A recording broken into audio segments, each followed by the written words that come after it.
Hello story enthusiasts. Welcome to Fanfic Empire. Today we venture into, what if baby Harry crawled into Gringotts half dead at age 3 and Dumbledore sold him to Voldemort? Your support means everything, like and subscribe. Enjoy. Chapter 1, The Crawl. The rain came down in sheets that night, the kind that turned Diagon Alley's cobblestones into shallow rivers and drove everyone with any sense indoors. The shops were long closed.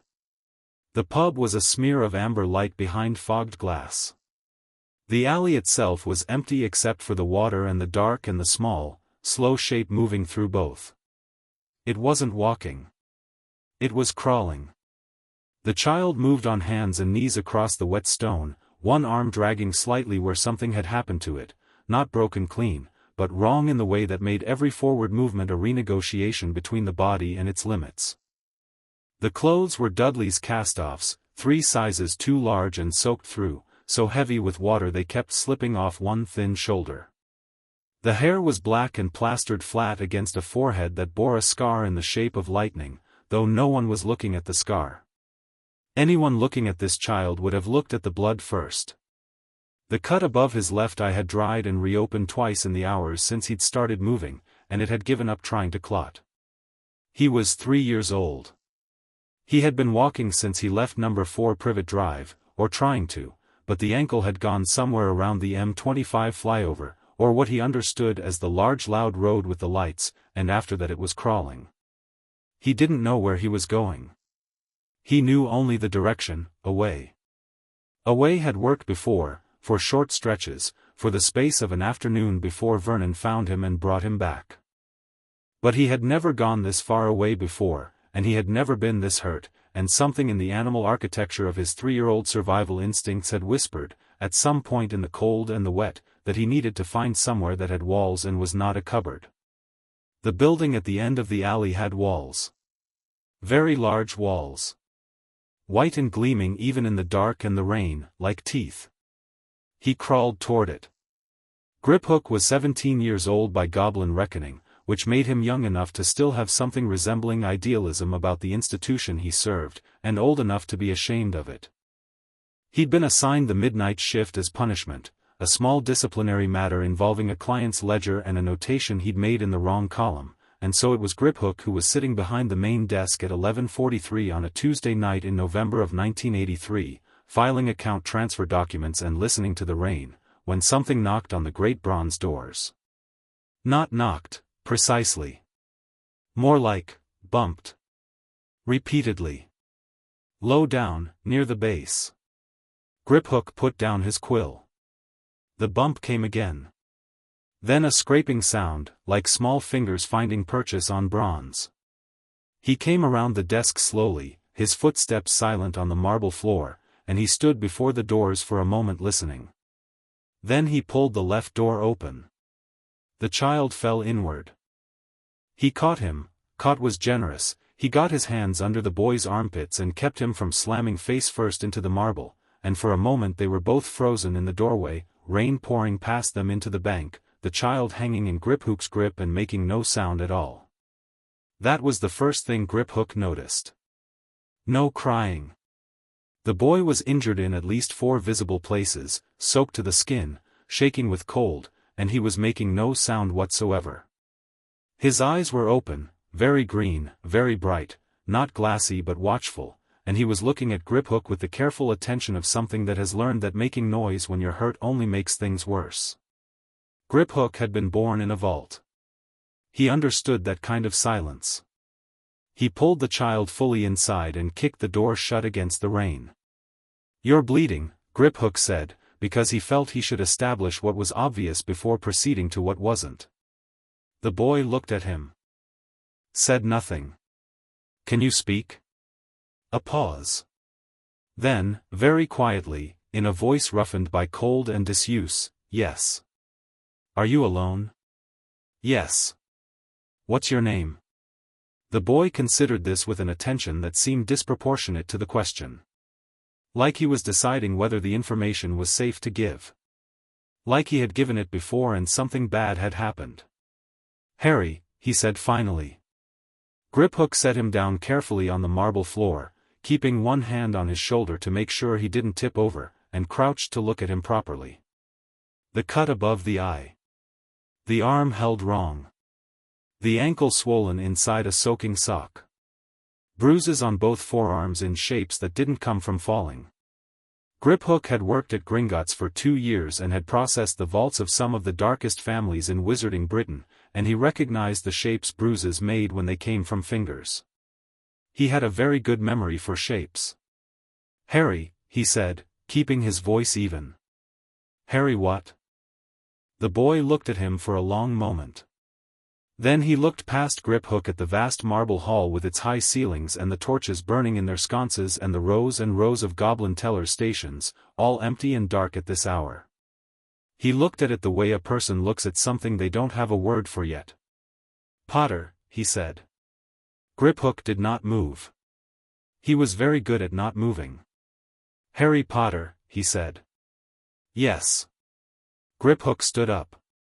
He went back to his desk and stood behind it for exactly 3 seconds, which was how long it took him to cycle through every single consequence of what he was about to do and decide to do it anyway. He picked up a quill and dipped it. He wrote Albus Dumbledore's name at the top of the emergency contact form. He brought the boy a blanket. They kept them for clients who fainted during valuation sessions, which happened more than the bank's promotional materials would suggest, and a cup of something hot from the back office that was technically goblin brewed and not intended for human consumption, but was warming and wouldn't cause anything worse than a brief orange tinge to the fingertips. The boy wrapped himself in the blanket without being told and held the cup in both hands and sat on the floor with his back against the desk and drank, slowly, watching Griphook work. "Why are you here?" Griphook asked, not looking up from his paperwork. "It was the only building with lights on," Harry said. That was entirely logical. Gringotts ran its security torches all night. "How did you get to Diagon Alley?" A long pause. "I walked. And then the other thing. Crawled." "Yes." "From where?" "The place with numbers on the doors." He thought about it. A 4 and 2 smaller 4s. Privet Drive was approximately 43 miles from Gringotts. Griphook set his quill down. He picked it back up. He wrote 3 more lines and set it down again. "How long were you walking?" "Since before it was dark," Harry said. "And then it was dark. And then it was dark again." 24 hours, then. Give or take.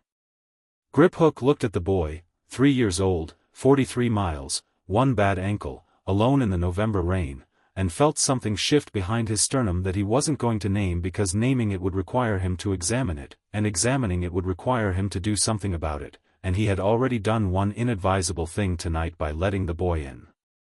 He had done a second inadvisable thing by giving him a blanket and a hot drink. He was beginning to see a pattern forming. "Someone hurt you," Griphook said. "Yes," Harry said, with the same flat matter-of-factness he'd used for everything else. Not as a complaint.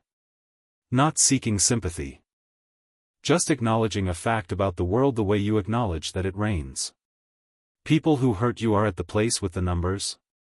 "Yes." "They won't be coming here?" Harry shook his head. "They don't like magic things." He said it like it was the most normal sentence in the world. Then he pulled the blanket tighter and closed his eyes and went to sleep sitting up, the cup still warm in his hands. Griphook looked at him for a long time. Then he looked at the emergency contact form. Then he looked back at the boy. He thought about crumpling the form. He thought about filing it under the wrong letter in the wrong cabinet in the wrong archive room. He thought about a lot of things that were, technically, violations of Gringotts protocol, and then he thought about how violations of Gringotts protocol were what had gotten him this midnight shift in the first place, and he thought that if he was going to violate protocol it should be for something that mattered. He sent the form. He told himself it was the right thing. He told himself that Dumbledore was a good man who would make this right. He told himself that the wizarding world had structures for this and those structures would protect the boy. He would spend years being angry at himself for believing that. Dumbledore arrived at 12:31.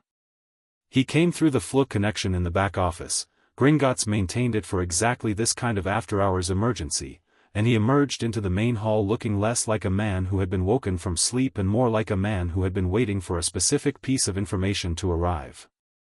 He was in his deep blue robes, not a sleeping robe in sight, his half-moon glasses settled precisely on his nose, and his expression was composed in the particular way that Griphook would later learn to identify as a mask over calculation. He looked at the boy sleeping against the desk. His expression didn't change. That was the first thing that struck Griphook. A 3-year-old child who had crawled 43 miles in the rain, sleeping on the floor of Gringotts Bank at midnight, bleeding from the head, and Dumbledore's expression didn't change. It settled. Like a puzzle piece clicking into place. "Griphook," Dumbledore said, pleasantly, as if they were meeting for tea. "You were the one on duty tonight." "I was," Griphook said. He was standing behind his desk with his hands flat on the surface, and he was watching Dumbledore the way he watched clients who came in asking questions that were actually other questions. "You did the right thing, contacting me." Dumbledore moved toward the boy, unhurried. He crouched down, studied the sleeping face, straightened again. "He's smaller than I expected. He's 3 years old and he walked 43 miles. Crawled, the last portion, I'd imagine." Dumbledore turned to look at Griphook, and there was something in the old man's eyes that Griphook could not quite read. Not unkindness. Not cruelty. Something more terrifying than either. Certainty. "I'll take him back to his family." "His family," Griphook said carefully, "gave him those bruises. Children have accidents. Those shapes are fingers, headmaster. I have a good memory for shapes." Dumbledore looked at him for a moment. Then he smiled, gently, the smile of a man who is used to people raising objections and has already planned around them all. "Harry Potter has a destiny that must be carefully managed, Griphook. The conditions of his upbringing are not ideal. I am the first to acknowledge that. But they are necessary."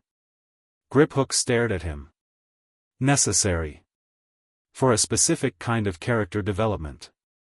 "For a particular, he walked 43 miles, Griphook said, and was surprised to find his voice had gone very flat. "He is 3 years old. He is sleeping on my floor." "Yes," Dumbledore said, "and he sounded genuinely regretful about it in the way you sound regretful about rain." "I know. I am sorry for that." He reached into his robes. "I'll take him tonight, have a healer see to." "No." Dumbledore paused. "No," Griphook said again. He was as surprised as anyone to find himself saying it. He sought sanctuary in this bank. Goblin law is clear. Any person who crosses the threshold of Gringotts seeking shelter cannot be removed from those premises against their will within the first 48 hours. Not by any force, magical or otherwise.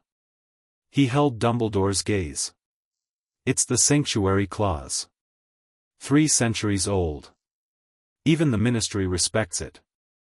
Dumbledore was quiet for a moment. Then he said, "He's 3 years old. He doesn't have a will in the legal sense. He has a will in the goblin sense. He crossed my threshold on his own. He said his name. He said he was alone. He told me, in plain speech, that the people at his home hurt him. That is sufficient invocation." Griphook kept his hands flat on the desk. "He stays for 48 hours. After that, I am willing to discuss a transition." The silence between them had texture.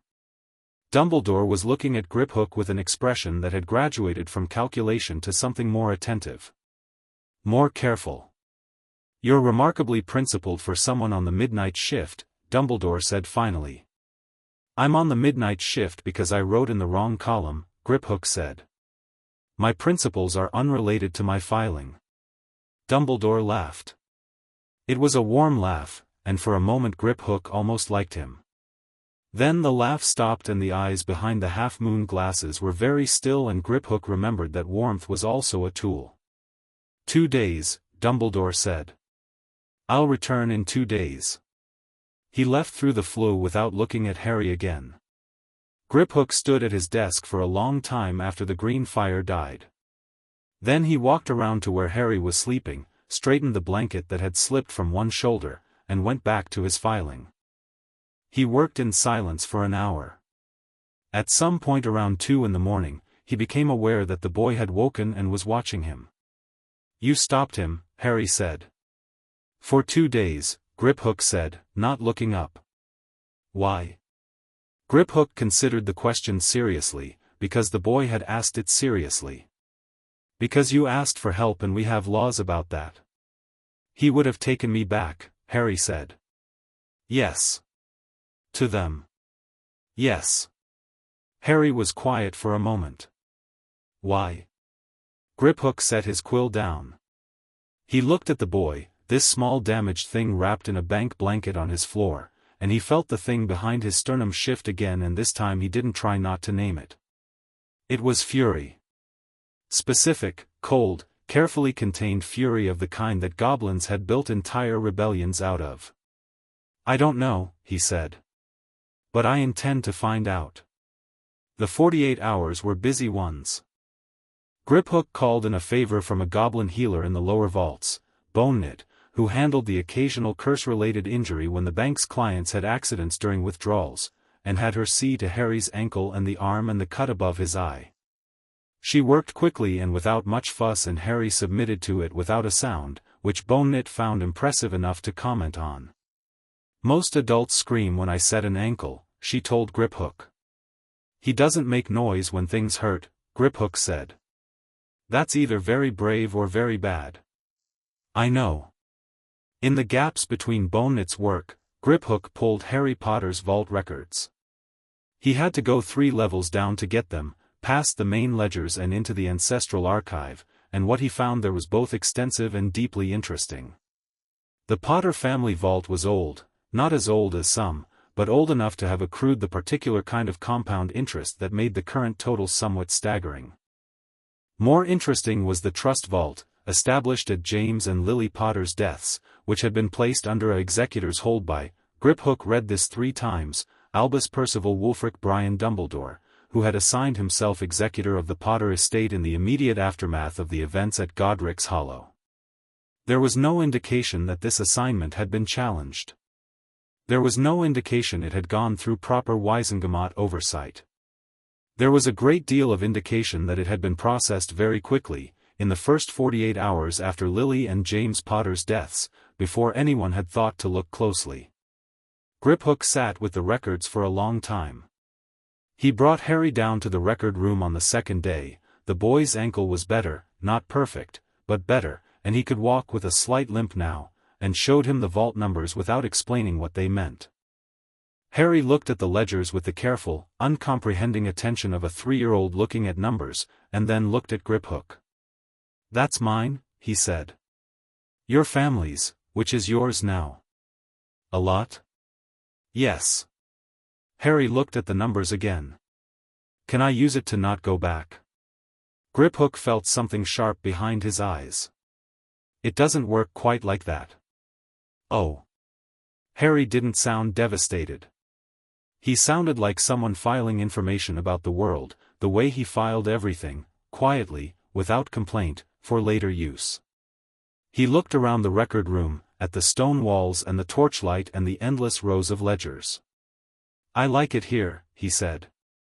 It's a bank. Yes, but no one hurts you here. Griphook had absolutely nothing to say to that. Dumbledore returned at the 48-hour mark with the precision of a man who had been counting down the minutes. Griphook had expected him to come alone. He had prepared arguments under the assumption that Dumbledore would come alone.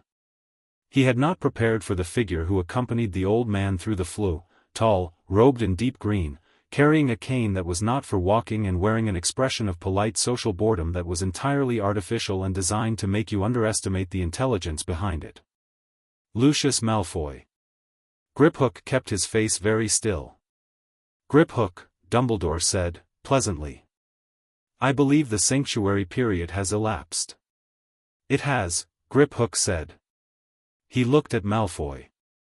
You've brought a guest. Mr. Malfoy has an interest in the matter, Dumbledore said. He's been kind enough to offer resources. What kind of resources? Malfoy smiled. It was the smile of someone who had never needed to calculate whether smiling was safe. The kind that solve problems elegantly, he said. The boy is a complication.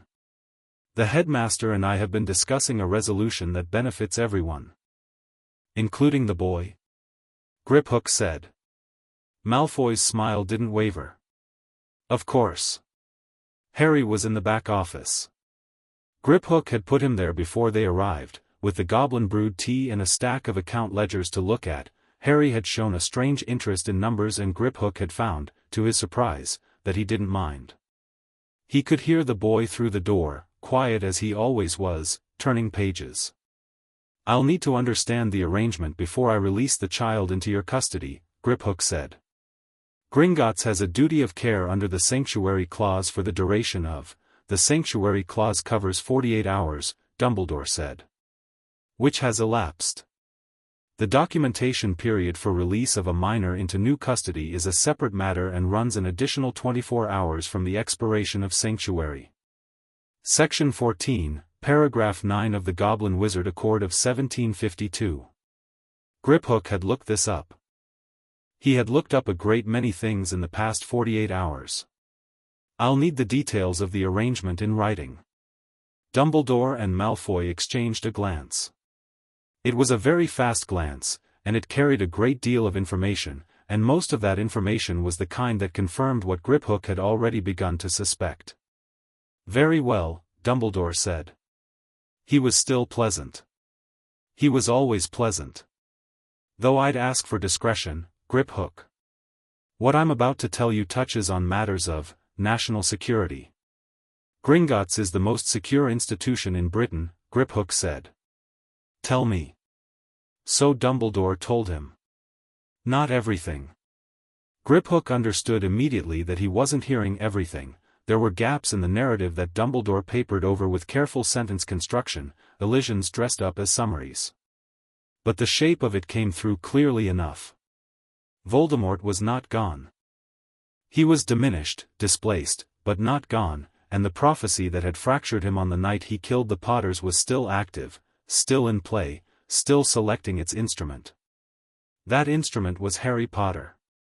And Dumbledore had decided, years ago, that the prophecy's instrument needed to be a specific kind of person when the moment came, humble, loyal, self-sacrificial, shaped by hardship into someone who would walk willingly toward death because he had never learned to expect anything better. Harry Potter had to suffer. It was necessary. Dumbledore believed this with the serene conviction of a man who had decided, long ago, that the ends he was reaching for were worth whatever the means demanded. And the arrangement, Griphook said, when Dumbledore had finished. With Mr. Malfoy. Mr. Malfoy is representing certain interests, Dumbledore said. There are parties who have been seeking the boy.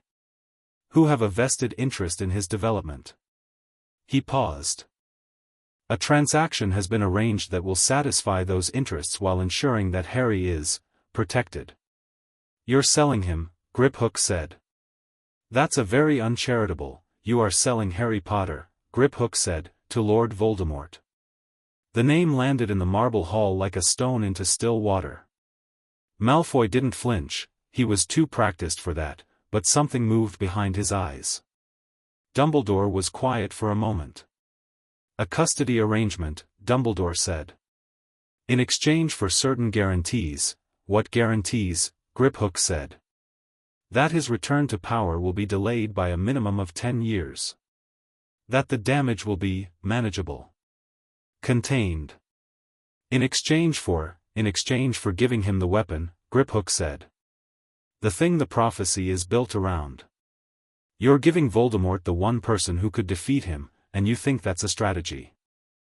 I think, Dumbledore said, and for the first time his pleasantness had a quality of pressure behind it, like a hand on your shoulder that isn't quite a threat but isn't quite not one, that I have been navigating prophecy and politics and the fate of the wizarding world for longer than you have been alive. I think that this is not a decision I've made lightly, or without documentation, Griphook said. He pulled out the form he'd prepared. I need the full terms, in writing, with both your signatures. Goblin records law requires it. Malfoy looked at Dumbledore. Dumbledore looked at Griphook, and for a moment the pleasantness was gone entirely, and what was underneath it was old and tired and absolutely certain of itself, the way mountains are certain of themselves, and Griphook felt the force of it and stood still under it like a tree in wind and did not move. Very well, Dumbledore said. They signed. Griphook filed the document in the archive under P, in the correct column, in the correct section, and he memorized every word of it before he put it away. He brought Harry out of the back office at midnight. The boy came through the door with a ledger under his arm. He'd apparently found it interesting enough to carry, and he looked at Dumbledore and Malfoy and said nothing. He looked at them the way he looked at everything, carefully, without expression, cataloguing. Dumbledore crouched to his level. Harry, he said, warmly. My name is Albus. Do you know who I am? No, Harry said. I'm a friend of your parents. Harry looked at him. They're dead. Yes. I'm sorry. Were you there? Dumbledore paused. I came after. Harry considered this. Then he looked past Dumbledore at Malfoy, who was standing back, watching the proceedings with that same expression of polite boredom. Who's he? Also a friend, Dumbledore said. Harry, you're going to go with him tonight. To somewhere warm and safe, where people will take care of you. You said that before, Harry said. Dumbledore blinked. When did I? 2 days ago. When you got here. You said you'd take me to people who would take care of me. Harry tilted his head slightly. You were going to take me back to the place with the numbers. The silence was very complete. How did you? Dumbledore started. I wasn't asleep, Harry said. I don't sleep when people are talking. Griphook, behind his desk, felt something move in his chest that might have been grief and might have been something considerably more violent. He kept his hands flat on the desk and his face entirely neutral. Dumbledore recovered quickly. He was very good at recovering. This is different, he said, gently. This is truly somewhere better. I promise. Harry looked at him for a long moment. Then he looked at Griphook. Griphook met his eyes. He could not, in this moment, do what every instinct in his body was telling him to do, which was to pick the boy up and go down into the vaults and lock the gate. He had the signed documentation in the archive. He had the record. He had everything he was going to need later, when the time was right. He could not fight Dumbledore tonight, in this hall, with a 3-year-old as the battleground. He had understood this 2 hours ago and had stopped fighting against understanding it. What he could do was this: he looked at Harry Potter and he held the boy's gaze and he gave him the only thing he had available to give, which was honesty. He let the boy see that he knew exactly what was happening. He let the boy see that he was angry about it and that the anger was real and that it wasn't going away. He let the boy see that he was being remembered. Harry looked at him for a long moment. Then he looked at Malfoy. Then he looked at the door. Okay, he said. He tucked the ledger more firmly under his arm and walked toward Malfoy, who looked momentarily surprised to be approached by a 3-year-old carrying a bank record like a schoolbook. Malfoy glanced at Griphook. He can keep the ledger, Griphook said. Malfoy shrugged. Harry stood at his side and didn't take his hand, and Malfoy didn't offer it. At the door, Harry turned and looked back at Griphook one more time. Thank you, he said. For the blanket. You're welcome, Griphook said. The door opened. The November air came in cold and sharp and smelling of rain, and then the door swung shut and the hall was empty and the torches burned on in the silence and Griphook stood at his desk for a very long time without moving. Then he went down to the archive. He pulled the signed documentation. He read it again, every word, confirming what he'd memorized. He made a copy, unofficial, handwritten, in the personal cipher he'd developed at age 8 and shared with no one, and he sealed it and put it in a private deposit box under a name that wasn't his. Then he went back upstairs and finished his filing. He wrote in the correct column. Every entry, immaculate. When the morning shift arrived and asked how the night had been, Griphook said, quiet, and went home, and lay on his narrow bed in the goblin quarters beneath the bank, and stared at the ceiling, and thought about a boy who had walked 43 miles and not cried once and said thank you for a blanket.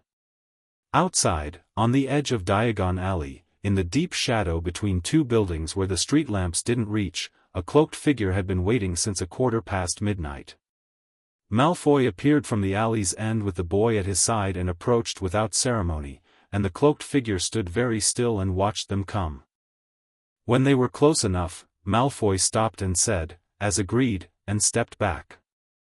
The cloaked figure looked down. Harry looked up. They regarded each other in the darkness for a moment, the diminished Dark Lord with his borrowed face and his snake-like eyes and his vast, patient, terrible intelligence, and the 3-year-old boy with someone else's clothes and a cut above his eye and a Gringotts ledger tucked under one arm. "You are not afraid," Voldemort said. His voice was quiet and precise, like something measured and cut to exactly the length needed. Harry considered this. "Are you going to hurt me?" "No." Harry looked at him for another moment. Then he said, "The other man said he was a friend of my parents'. I know who he is." "He was lying." "Yes," Voldemort said. "He was." Something in Harry's expression shifted, not relaxing, nothing that simple, but settling. The way a calculation settles when the numbers align. He had not known it was possible for an adult to confirm a thing he'd already understood. He had not known adults did that. "Okay," Harry said again. Voldemort regarded him for another moment.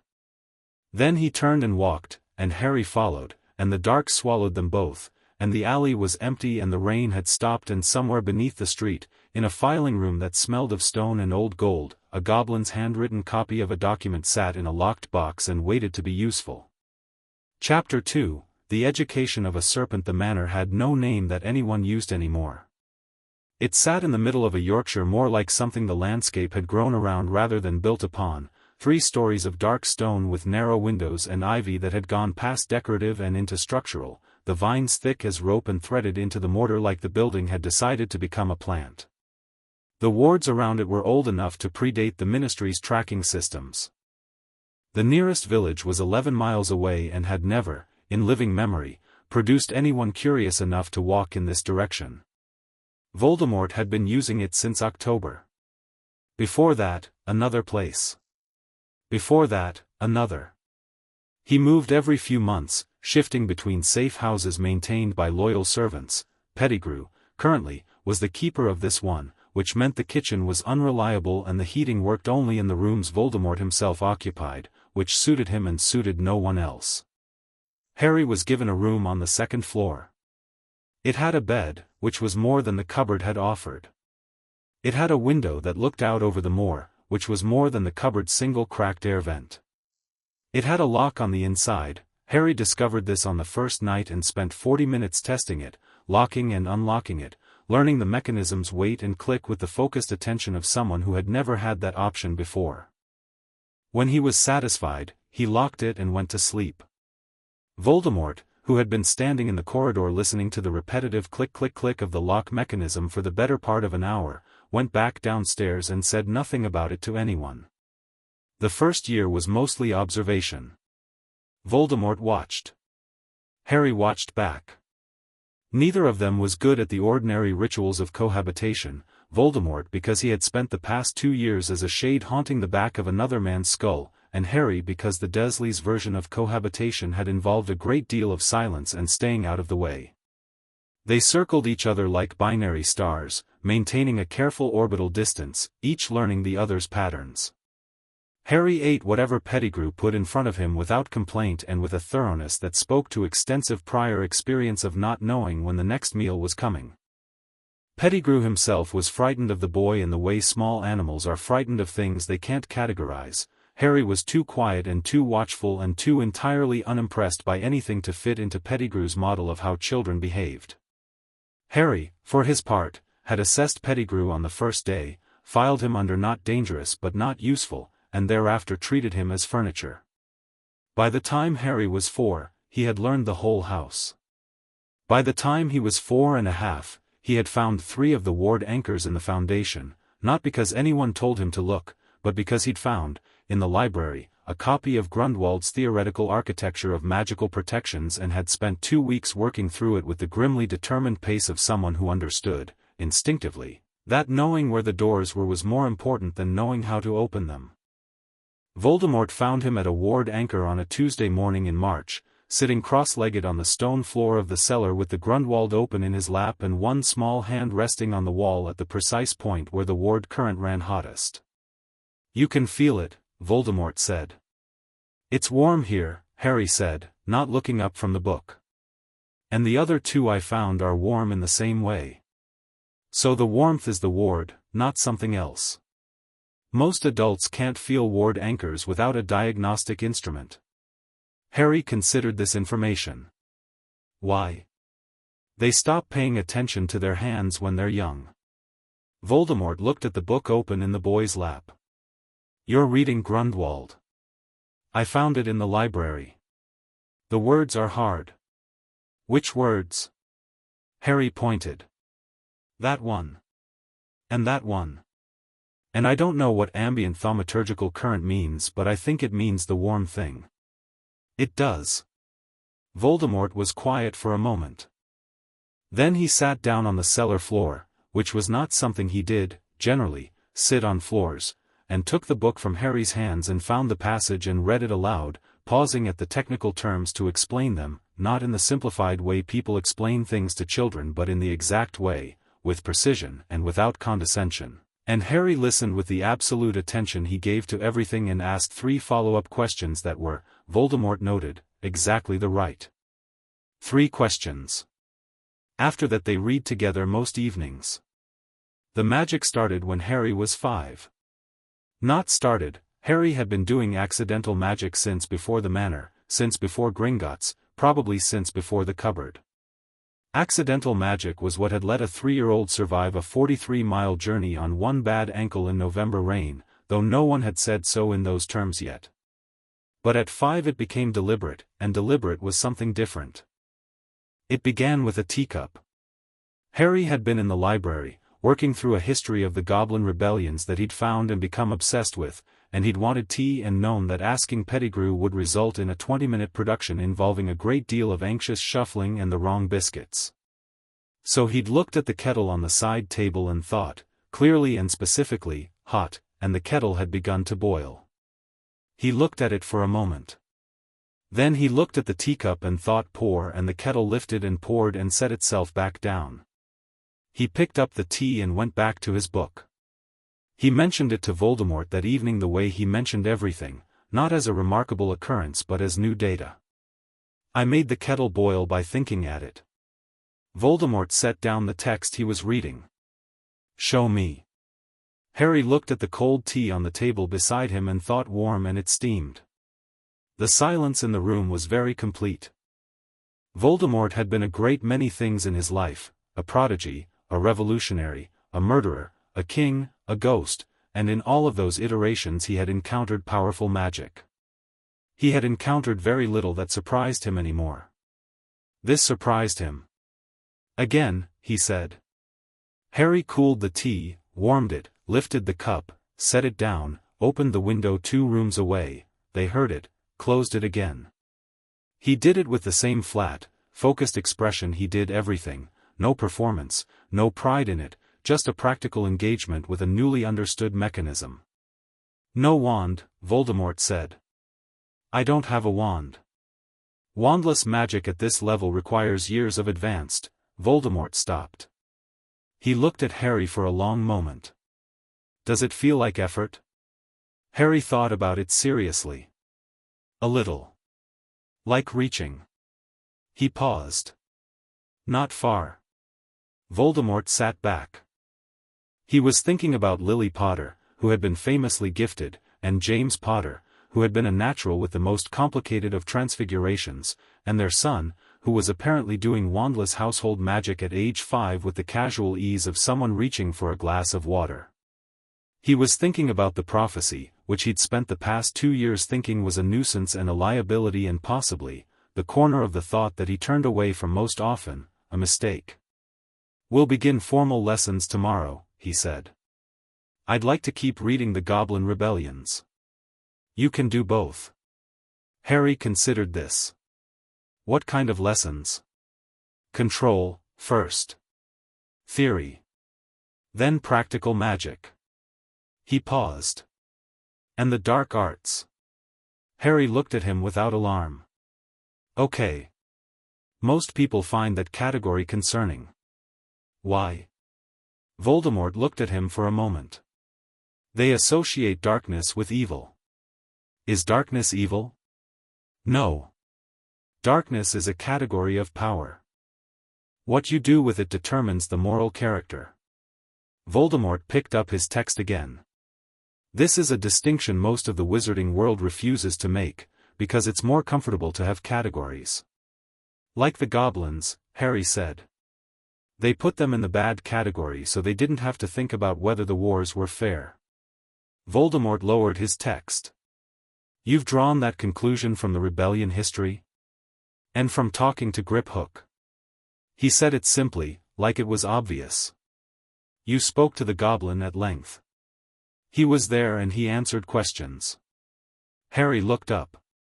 He was kind. Not nicely kind. Honestly kind. That's different. Voldemort was quiet for a moment. Yes, he said. It is. The lessons were extraordinary, and not in the way Voldemort had anticipated. He had expected raw power, he'd seen that in the kettle demonstration. He had expected rapid learning. Harry had been working through texts years above his reading level for his entire time at the manor. What he had not expected was the instinct for strategy. They were working through basic transfiguration theory when Harry, age 6, looked at the diagram of a simple transformation and said, "Why would you do it this way if there's the other way?" Voldemort looked up. What other way? Harry pointed to a passage 3 pages back. It says here that you can change the fundamental state by applying pressure at the threshold point. That's faster. That's also significantly more volatile. But if you need it to happen quickly, then you accept the volatility. Voldemort looked at him. You were thinking about combat applications. I was thinking about all applications, Harry said. Why learn the slow way if it's not the best way? Because the slow way teaches you something the fast way doesn't. What? What the threshold feels like before you reach it. Voldemort held his gaze. Power without the knowledge of your own limits is a way to destroy yourself. Harry considered this with great seriousness. Then, so learn both. Yes, Voldemort said. Learn both. He recalibrated the curriculum entirely after that conversation. Nagini arrived in the summer of Harry's 6th year. She was 12 feet of emerald and black scale, moving through the manor's long corridors with the liquid ease of something that had decided the building was hers, which it increasingly was. Voldemort had maintained his connection to her through the years of his diminishment. She was more than a familiar, had been more than a familiar for longer than Harry had been alive, and when she came like a returned fact of the house, settled and absolute. Harry met her in the corridor on her first evening.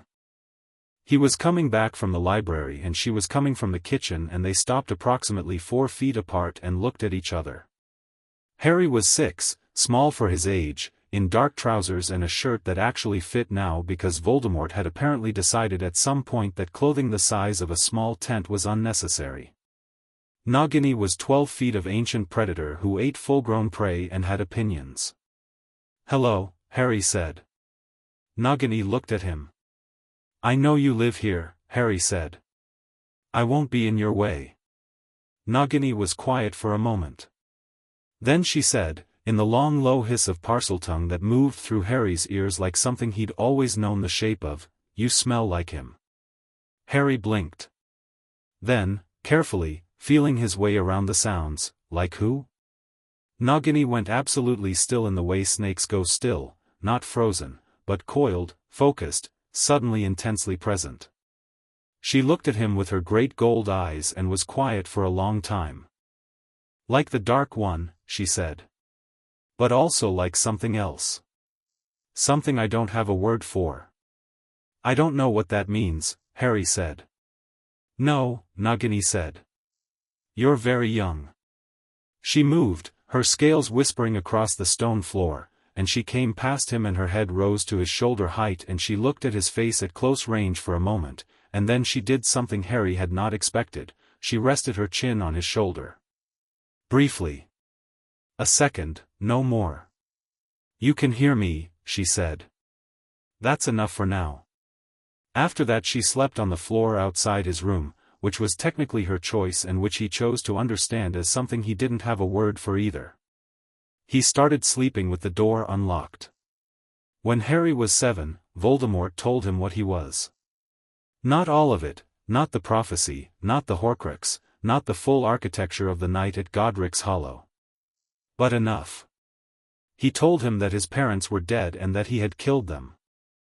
He told him in the library, in the evening, sitting across from Harry in the leather chair that Harry had learned to associate with the more serious conversations, and he told him without apology or circumlocution, because he had learned in 4 years of knowing this child that Harry did not want softening and would see through it immediately if attempted. Harry sat with it for a long time. "Why?" he finally said. "Because of a prophecy that named your parents' child as the only person capable of defeating me. And you thought killing me would stop it. I thought killing you would negate the prophecy's terms." Harry looked at the fire. "Did it work?" "No." A pause. "You survived. Which meant the prophecy was still active, and you were still its instrument." Voldemort watched him. "I don't expect you to. You killed my parents," Harry said, "and then 2 years later you bought me from the man who was supposed to protect me." He said it like he was working out an arithmetic problem. "So now I live here." "Yes. And you're the reason I have the scar and the reason my parents are dead." He was quiet for a moment. "And you're also the person who taught me to read properly and told me that goblins deserve the same legal standing as wizards and bought me actual clothes." He stopped. "That's complicated." Voldemort said nothing. He was not sure there was anything to say. "I'm not forgiving you," Harry said. "I don't think I have the information to know if that's something that makes sense yet. I'm not asking you to." "Good." Harry looked at him. "Did you love my parents? Like, did you know them?" "I knew of them." "We were not," he stopped. "No. I didn't love them." "Did you hate them?" "They were obstacles." "That's worse than hate," Harry said. He went back to his book. "I need to think about this." "Take the time you need." "I will." He turned a page. "Can we still do lessons tomorrow?" Voldemort looked at him for a moment. "Yes." "Good," Harry said again. "I want to finish the unforgivables theory before I try any of the practice." Voldemort stared at him. "You're 7 years old. You started teaching me theoretical dark arts at 5. Harry looked up. "I'm not going to cast them. I just want to understand the mechanism." He held his gaze.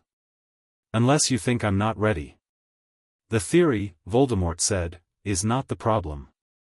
"Then we'll do the theory," Harry said, and went back to his reading, and Voldemort sat in his chair and stared at the fire and felt the thing he had been refusing to name for 4 years push closer to the surface of him like a tide against a wall.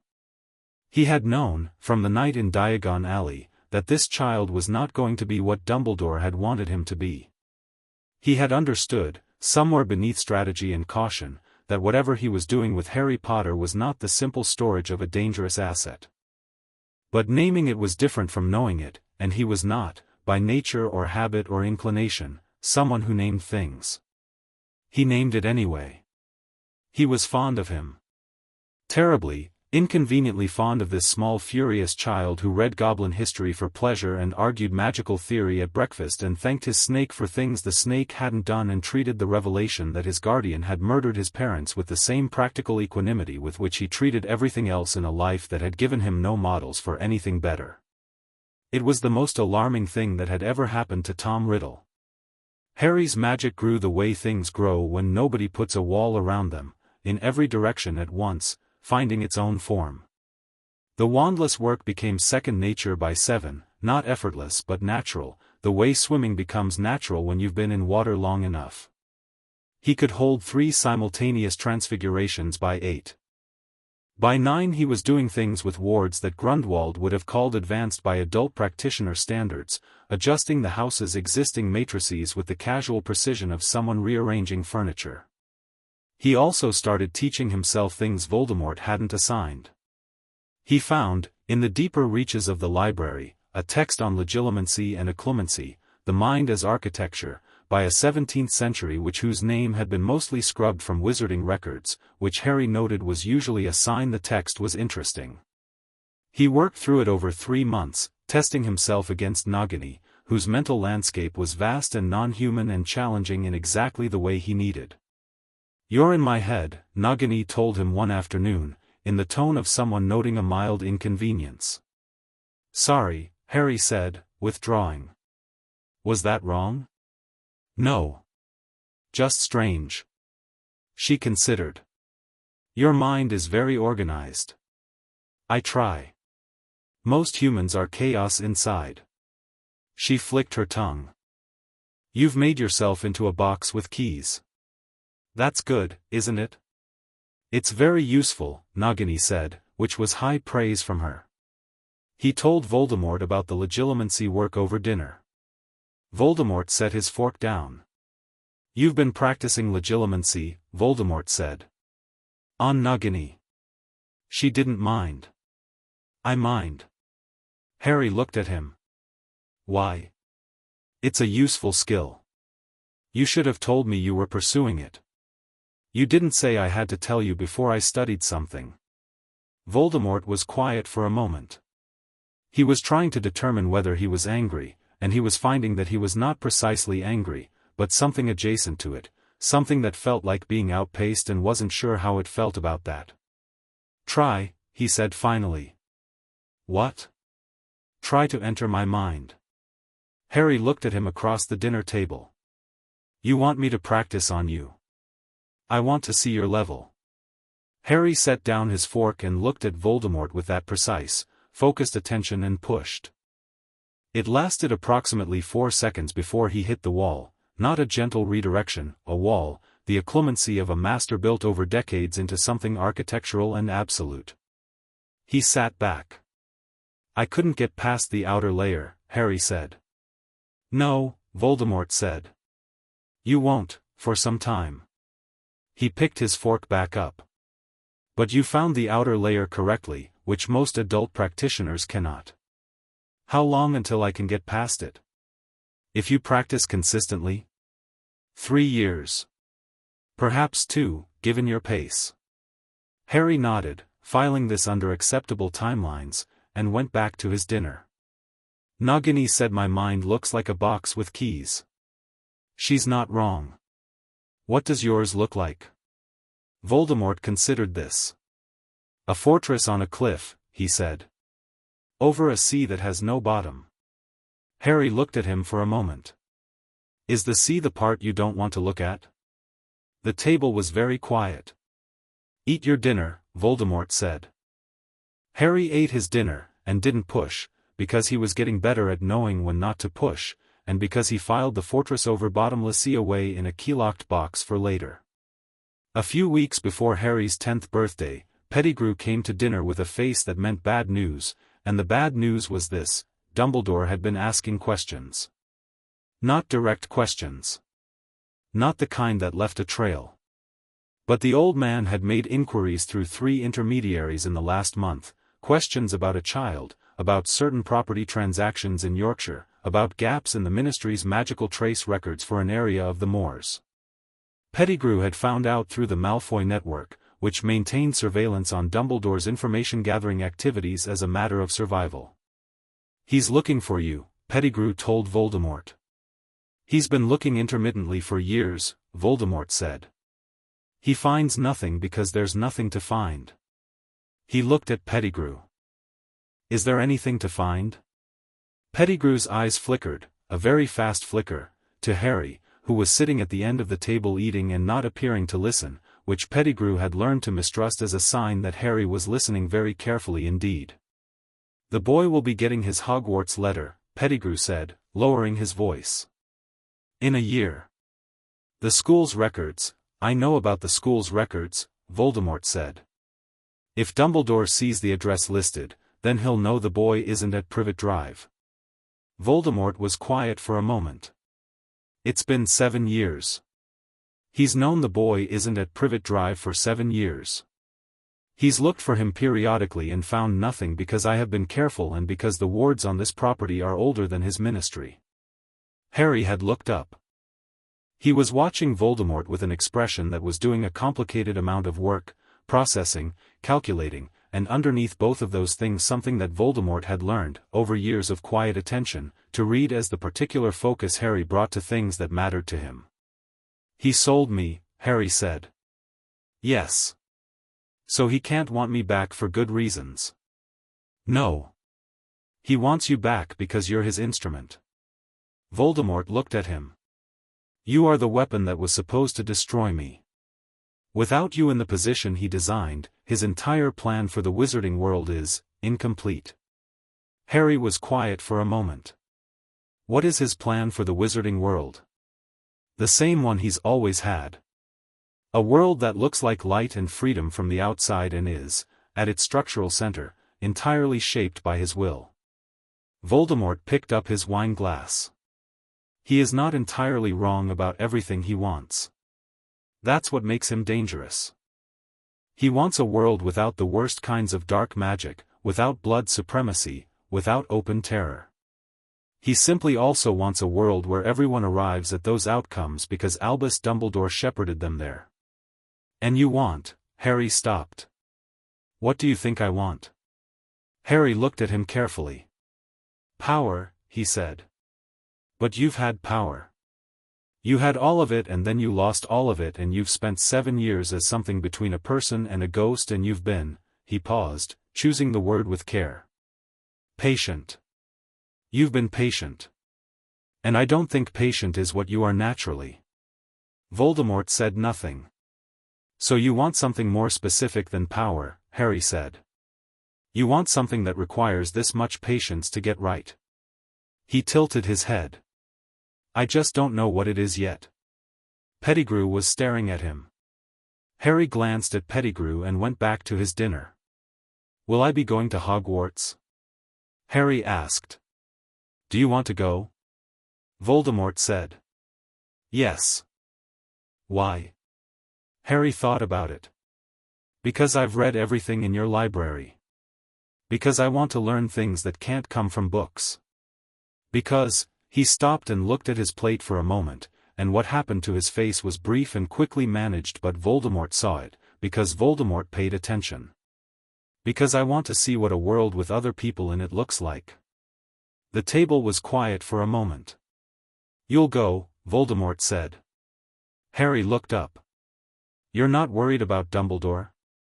"I'm always worried about Dumbledore. But I'm less worried than I used to be." His eyes held Harry's, and there was something in them that was both old and specific.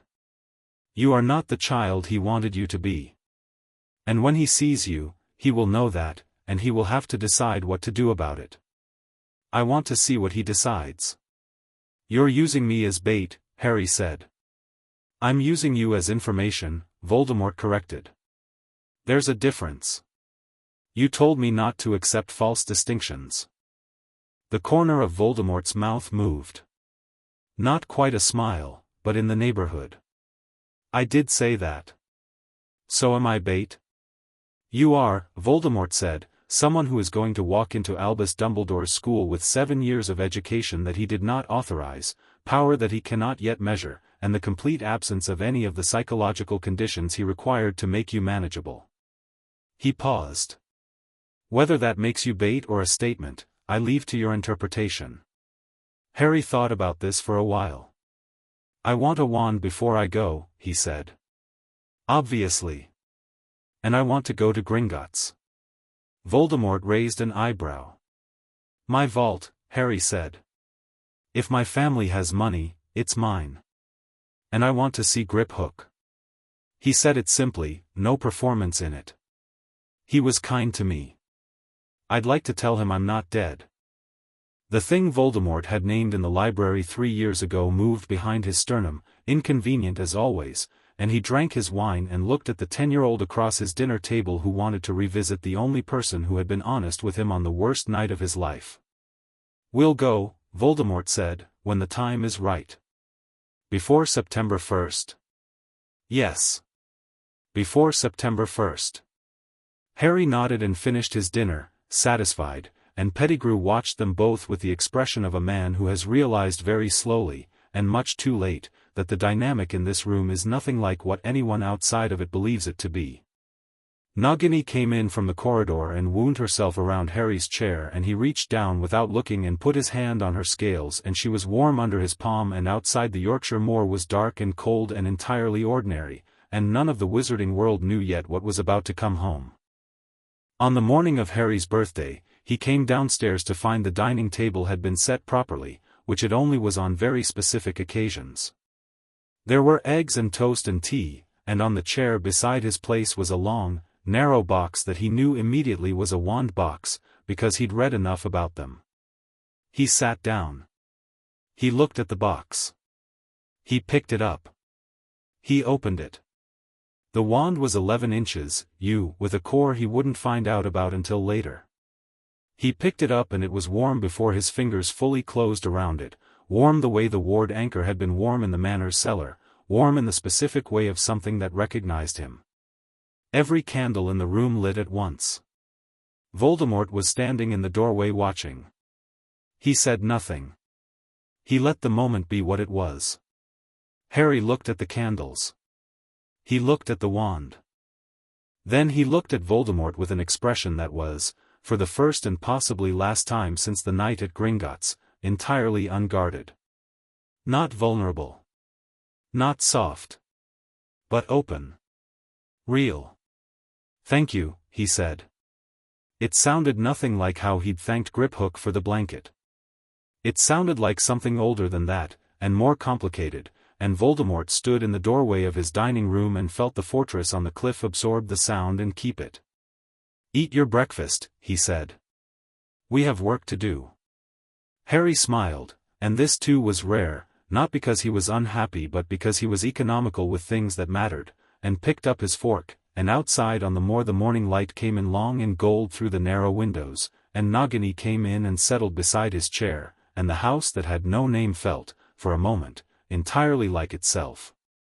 Chapter 3. The boy who wasn't Ollivander's shop looked exactly like the books described it, narrow, dusty, smelling of wood shavings and something older and stranger underneath, the boxes stacked in their precarious towers reaching all the way to the ceiling.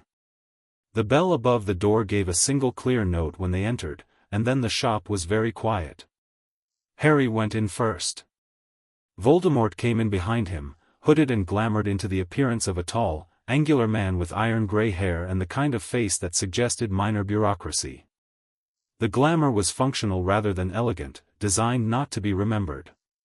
He had been practicing it for months in anticipation of exactly this kind of errand. Griphook had done the vault visit 2 days earlier. Harry had walked into Gringotts at 11 years old with a composure that had made the teller on duty straighten instinctively, and he'd asked, at the information desk, whether Griphook was available. He'd been told Griphook was in a client meeting. He'd said he would wait. He'd sat in the marble hall for 40 minutes with his hands folded and his back straight, and when Griphook came down the corridor and saw him, the goblin stopped walking entirely. They'd looked at each other across the hall. Harry stood up. "Hello," he said. "I wanted to tell you I wasn't dead." Griphook had made a sound that wasn't quite a laugh and wasn't quite a breath and didn't quite fit into any of the normal emotional categories, and then he'd walked over and looked at the boy who'd been 3 years old and bleeding on his floor and was now 11 and intact and standing in his bank with the self-possession of someone who had never needed to borrow any. "I can see that," Griphook said. "You look the same." "You don't." Griphook looked him over. "Are you well?" Harry had thought about this with the same seriousness he brought to everything. "I think so," he said. "Better than the last time." "That's not a high standard." "No," Harry agreed. "But I cleared it." They'd talked for an hour in a private consultation room, and Harry had told him, not everything, but the shape of things, the outline, enough. He'd told Griphook about the manor and the lessons and Nagini and the years that had passed with the careful economy of someone who knows how to transmit a great deal of information in very few words. Griphook had listened without interrupting, which was how Griphook listened, and when Harry finished, the goblin had been quiet for a long time. "Dumbledore has been managing your vault," Griphook said. "I know. I'd like to change that." "You're a minor." "I'm a minor with a trust vault that my parents established independently of the estate vault. I've read the Accord of 1752, which gives a minor of magical ability the right to independent management of assets specifically designated for their use. The trust vault qualifies." He looked at Griphook. Paragraph 3, Section 7. Griphook had stared at him for a moment. Then the corner of his mouth had moved in a way that Griphook's mouth very rarely moved. Paragraph 3, Section 7, he confirmed. "You'll need to submit the claim in writing." "I brought the paperwork." Of course he had. So here they were in Ollivanders, 2 days later, Harry and the glamoured man no one would remember, and the shop was quiet around them. "I wondered," said a voice from the darkness between the shelves, "when you would come." Ollivander materialized from between 2 towers of boxes with the liquid noiselessness he did everything with, his pale eyes finding Harry immediately and fixing there with the intensity of someone who has been waiting for something without knowing quite what it would look like. He was old, ancient, really, the kind of old that is its own category, and his eyes were silver white and entirely, unsettlingly focused. "Harry Potter," he said. "I expected you at 11, give or take." "It's a few weeks before September," Harry said. "Is that late?" "Most come in July." Ollivander moved around the counter without hurry. "You're later than most." He looked at Harry with those silver eyes and tilted his head. "But then you're not quite most, are you?" It wasn't a question. "Wand arm?" Ollivander said. "Right." Ollivander began pulling boxes. This was, Harry had read, the standard beginning, a series of attempts, each failure narrowing the parameters until the right combination emerged. What happened instead was that Ollivander pulled the 4th box, a long dark one that he seemed to select with less certainty than the others, as though he was choosing against his own instincts, and when he handed the wand to Harry, 11 inches, phoenix feather. The candles on the wall and the dusty desk lamp and the sconce beside the door all lit simultaneously and the boxes on the shelves rustled in their towers and Ollivander went very, very still. "Curious," he said. Very quietly.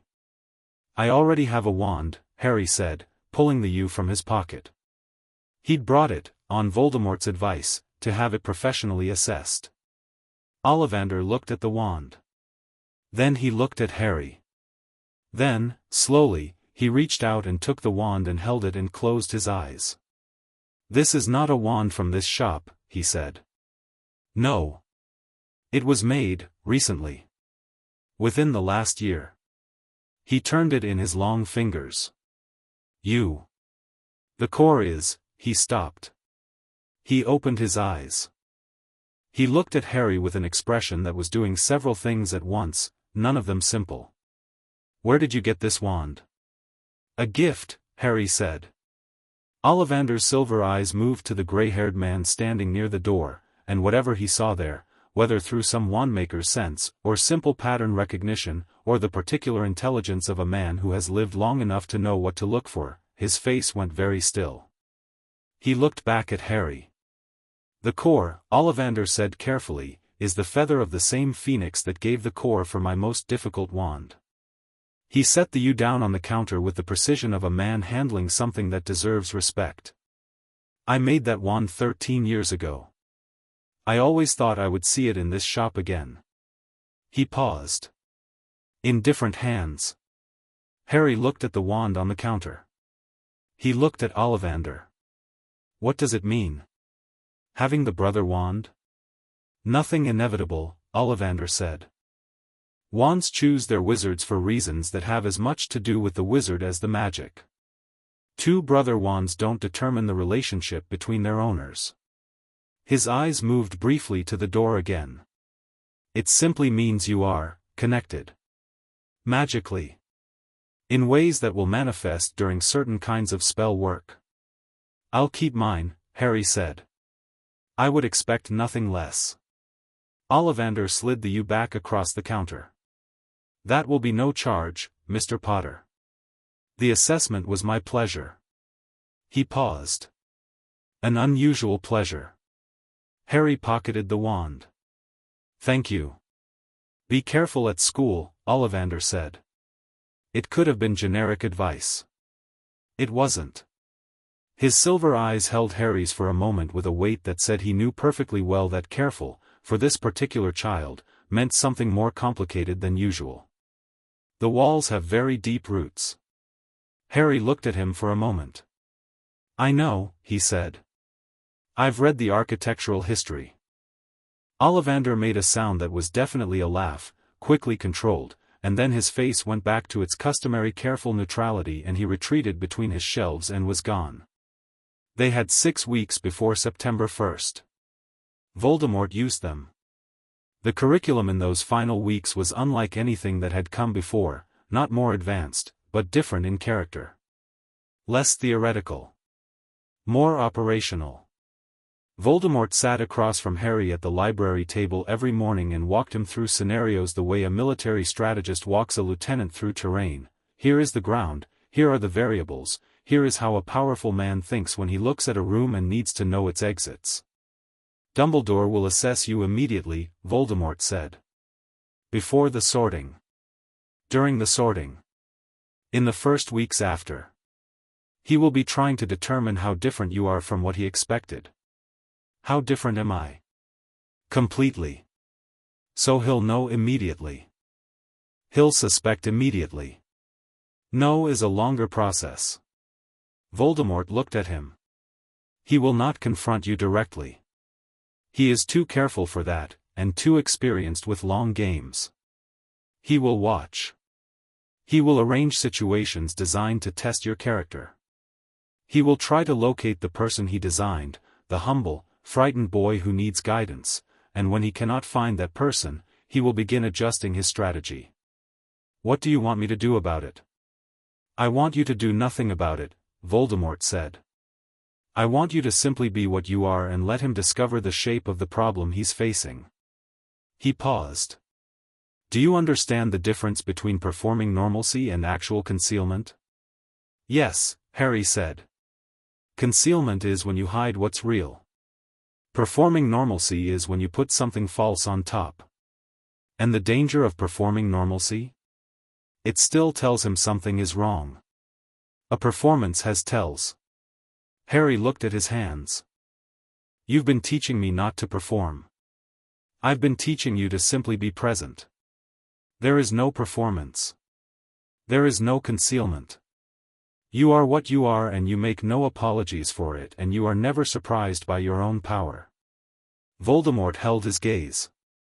Surprised people are manageable. Certain people are not.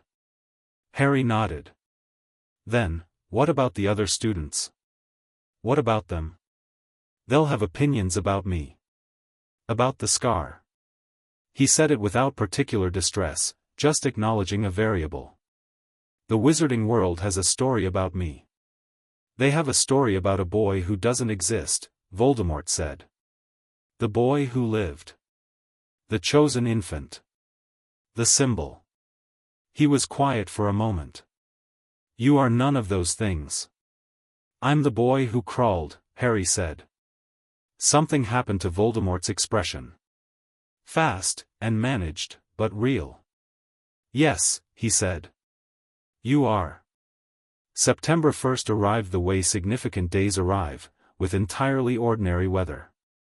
It was grey and slightly damp at King's Cross, the morning sky the colour of old pewter, the station loud and crowded and smelling of diesel and the particular human anxiety of departures. Harry moved through the crowd with a trolley and a trunk and an owl in a cage.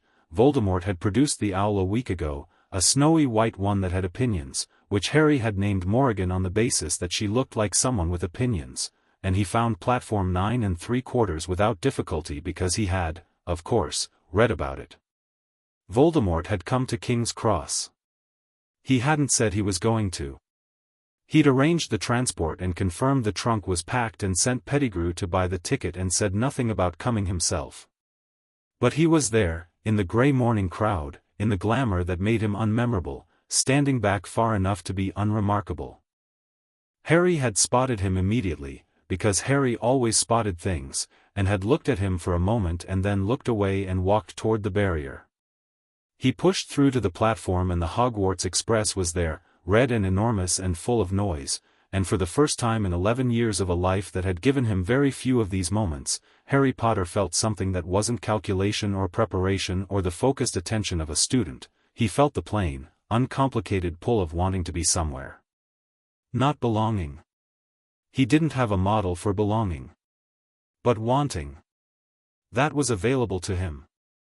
He found an empty compartment, stowed his trunk, settled Morrigan's cage on the rack, and sat down by the window.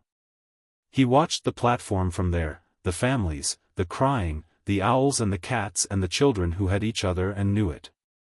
He watched it with the same expressionless attention he watched everything and filed it under here is what other people look like, which was a box he'd been adding to steadily since the age of 3 and still didn't feel he'd finished. The compartment door opened. Sorry, can I sit? Everywhere else is full. The boy in the doorway was round-faced and had an expression of chronic mild apology, like the world was constantly presenting him with situations he hadn't anticipated and he was working hard to be gracious about it. He was carrying a toad in both hands, the way you carry something you've recently recovered and are determined not to lose again. Yes, Harry said. The boy came in and sat down across from him, arranging the toad in his lap with great care. Neville, he said. Neville Longbottom. Harry Potter. Neville stared. Not the famous scar stare, it was bigger than that. Something clicked in Neville's face, something recognizing. He said, "You've been missing." Harry looked at him. Has that been a topic of conversation? In my family it has. Neville stroked his toad. My gran knows Dumbledore. She said, well, she said a lot of things but mainly that no one knew where you were for the last 8 years and people were worried. He looked at Harry carefully. Should I not have said that? No, it's fine. Harry looked out the window. The platform was thinning, parents pulling back from the doors. I was somewhere safe. Where? Harry looked at him. Neville held his gaze with a forthright steadiness that Harry hadn't anticipated. Most people looked away under his attention, but Neville just sat there being honest about his curiosity and apparently prepared to accept whatever answer he got. Yorkshire, Harry said. Right. Neville seemed to accept this as sufficient. What house do you think you'll be in? Slytherin. Neville blinked. Most people saying that would say it like a bad thing. I don't think it's a bad thing. My gran will be, she'll have opinions about that. He paused.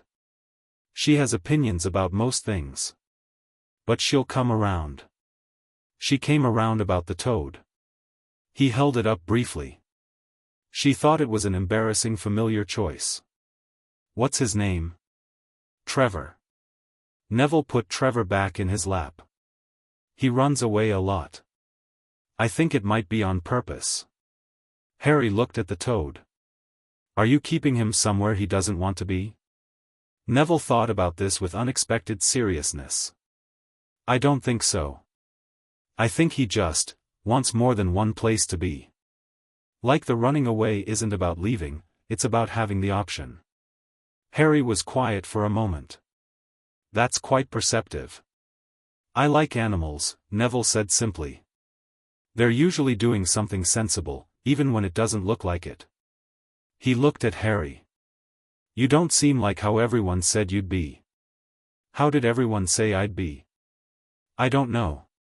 Just, more like a story. You seem like a person. The train was moving now, the platform scrolling past the window, London giving way by degrees to the wide grey morning. Good, Harry said. The sorting was exactly as described and nothing like he'd expected, which was a lesson about the limits of book learning that Harry noted without resentment. What the books didn't describe was the way the Great Hall felt when you walked into it for the first time, not the enchanted ceiling, which was in every account, but the weight of it. The age. The feeling of walls that had absorbed 400 years of children sitting in the same seats, feeling the same combination of terror and hope, and the walls being entirely unmoved. He liked it immediately. He liked that it didn't care. He had spent enough time around things that cared too much and wrong. The hat came down over his eyes and the darkness was complete. Interesting, the hat said, in his head, with a quality of genuine attention that he hadn't expected. He'd expected something mechanical, a sorting algorithm in cloth. This was more like a mind, worn and deep-layered, tasting. You know where you're going, the hat observed. Yes. You're not going to argue? Most who know tend to make a case. Why argue with correct information? The hat was quiet for a moment. You've been in a place I recognize. I can taste it on you. The particular education of a mind that was never told what it wasn't allowed to know. Is that a problem? For some people in this room, yes. And for you? I'm a hat, it said, with something that might have been amusement. I'm only interested in where you fit. Which is, Slytherin. The last word came out loud enough to carry across the whole hall and the table on the right erupted in green and silver, but Harry was already walking toward it, the hat lifting from his head, and he was watching Dumbledore at the head table and Dumbledore was watching him. The old man's face was composed and pleasant and still and utterly, precisely unreadable. Harry sat down at the Slytherin table. He held Dumbledore's gaze for one deliberate second. Then he turned to the table and gave the sorting the rest of his attention, because the students around him were more immediately interesting than a man he would have time to understand later. The Slytherin table was studying him. He could feel it, the social processing, the recalibration, the specific energy of a group that has decided it needs to know where a new element fits in the hierarchy. He let them look. He didn't perform indifference or confidence or anything else. He was simply present and entirely comfortable with being present, which was, he had learned from years of careful observation of Voldemort, the single most disorienting quality a person could have. Draco Malfoy was at the end of the table. Harry had known this was likely, Lucius Malfoy's son, Hogwarts age, the Malfoy family being long-established Slytherin. The boy was blond and had the practiced ease of someone who had been raised to occupy rooms, which was different from actually occupying them. He was looking at Harry with an expression that cycled through recognition, calculation, and a very quick private adjustment. Draco knew who Harry was. Not just publicly, specifically. Lucius would have told him something, some version, enough to make this moment loaded. Harry looked at him and nodded, once, the nod of two people who share context that neither of them is going to discuss in public. Draco, to his credit, understood immediately and nodded back, and the loaded moment passed without incident and the sorting went on. Neville was sorted into Gryffindor, which he seemed relieved about, and across the hall he caught Harry's eye and gave a small wave that managed to be both awkward and genuine. Harry raised his chin in acknowledgement. The first week was a process of discovery on both sides. Harry discovered that wizarding education was, structurally, quite different from what he'd been doing for the past 7 years. It was slower, more rote, more concerned with reproducing correct results than with understanding mechanisms. He found this frustrating for about 48 hours and then adjusted his approach: pay attention in class, because the teachers knew things about specific applications that he hadn't encountered, even if the underlying theory was familiar. There was knowledge and practical expertise that books didn't fully transmit. He went back to the listening posture he'd used in the cellar with Voldemort at age 4, not showing what he knew, absorbing what he didn't. What he didn't do was hide. In Transfiguration, McGonagall demonstrated the match-to-needle transformation on the first day and asked if anyone wanted to try. Harry raised his hand. His match was a needle before it left his fingers. McGonagall looked at it for a long moment, then looked at him, then said, 10 points to Slytherin, in a tone that suggested the points were less reward and more acknowledgement that something had just changed in the room. In defense against the dark arts, Professor Quirrell, who smelled strange and held himself with a rigidity that set Harry's instincts running quietly, consistently, in the background, a low alarm he noted and kept filed, asked the class to name 3 defensive counter-jinxes. Harry named 11, with their etymological origins, and then added the 3 Quirrell had probably been aiming for at the end. Quirrell stared at him and then laughed in the high, wavering way of someone who is more unsettled than amused. In potions, Snape arrived like weather.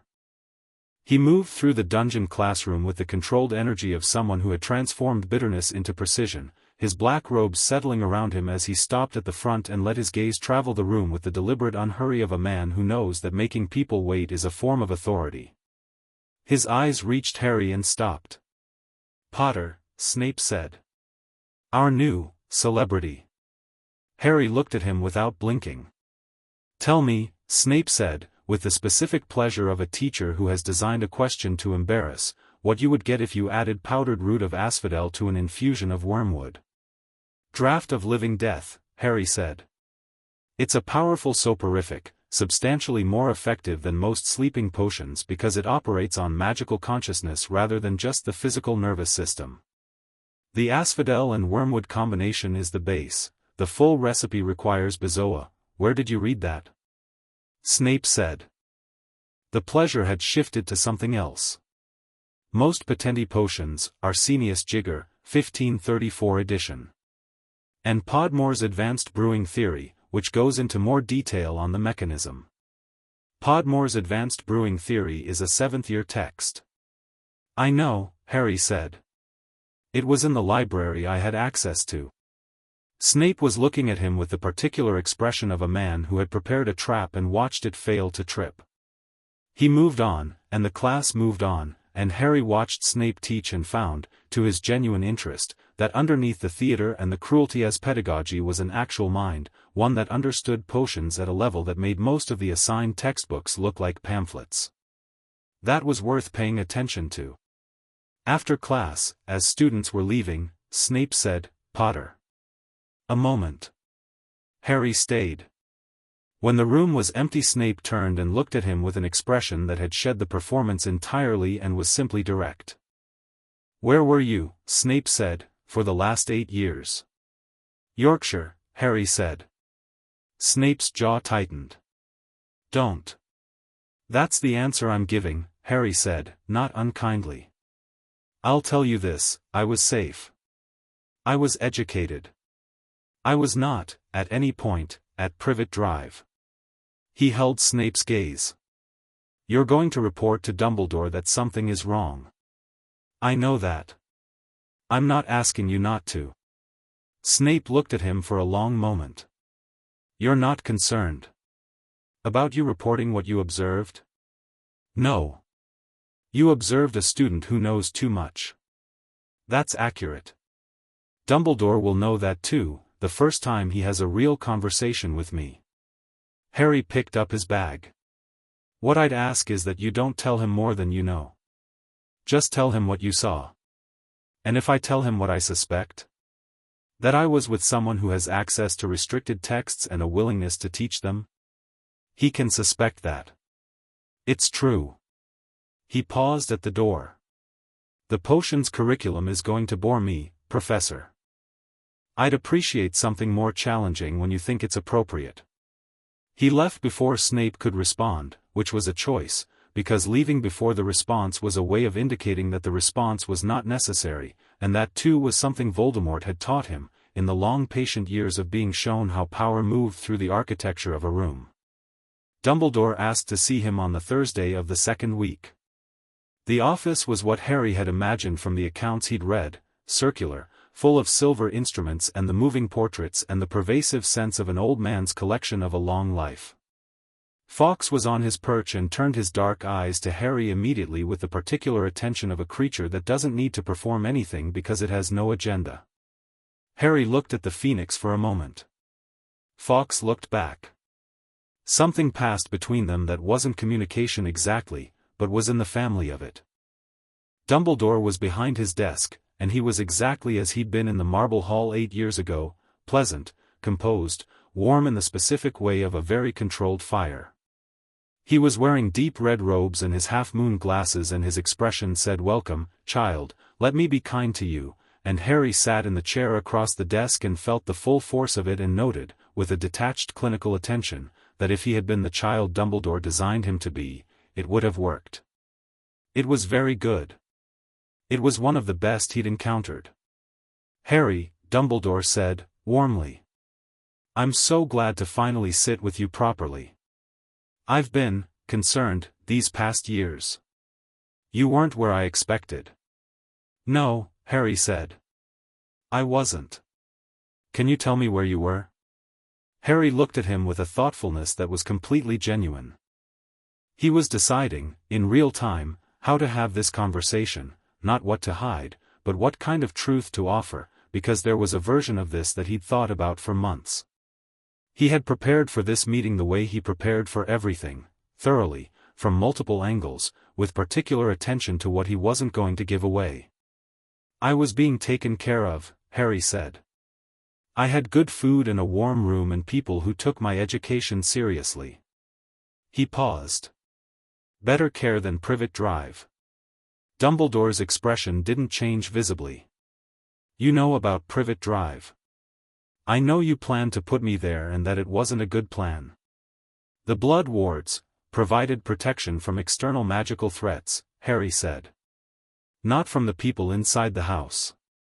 He looked at Dumbledore with complete composure. "You knew that, didn't you? That they hurt me." The office was very quiet. Fawkes shifted on his perch. One of the silver instruments made a small sound like a bell.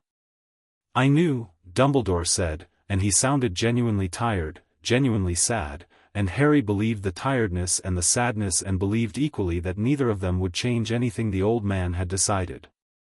"I knew it was hard. I believed it was necessary." "For what?" Harry said.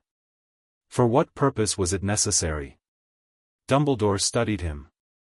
The pleasant face was doing something more complex now, something that was reassessing in real time, taking in this child who spoke without deference or performance and asked direct questions with the patience of someone who expects direct answers. "For your character," Dumbledore said. "For a specific kind of humility," Harry said. "Willingness to sacrifice. The absence of the expectation that anything good was coming." He held the old man's gaze. "You wanted someone who had been hurt enough not to fight the end when it came." The silence was very complete. "You are not what I expected," Dumbledore said. Quietly. Not quite admitting anything.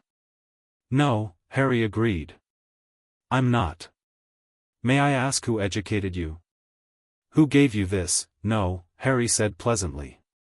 "You may not." He stood up. "I'll be here for 7 years, Professor. I intend to learn everything this school can teach me. I don't intend to be managed." He paused at the chair. "I also want access to the restricted section. Properly authorized. I'll apply through the librarian. That's for 6th and 7th years. I've been reading 7th-year texts since I was 9, Harry said. I think we both know the standard restrictions don't apply to my situation."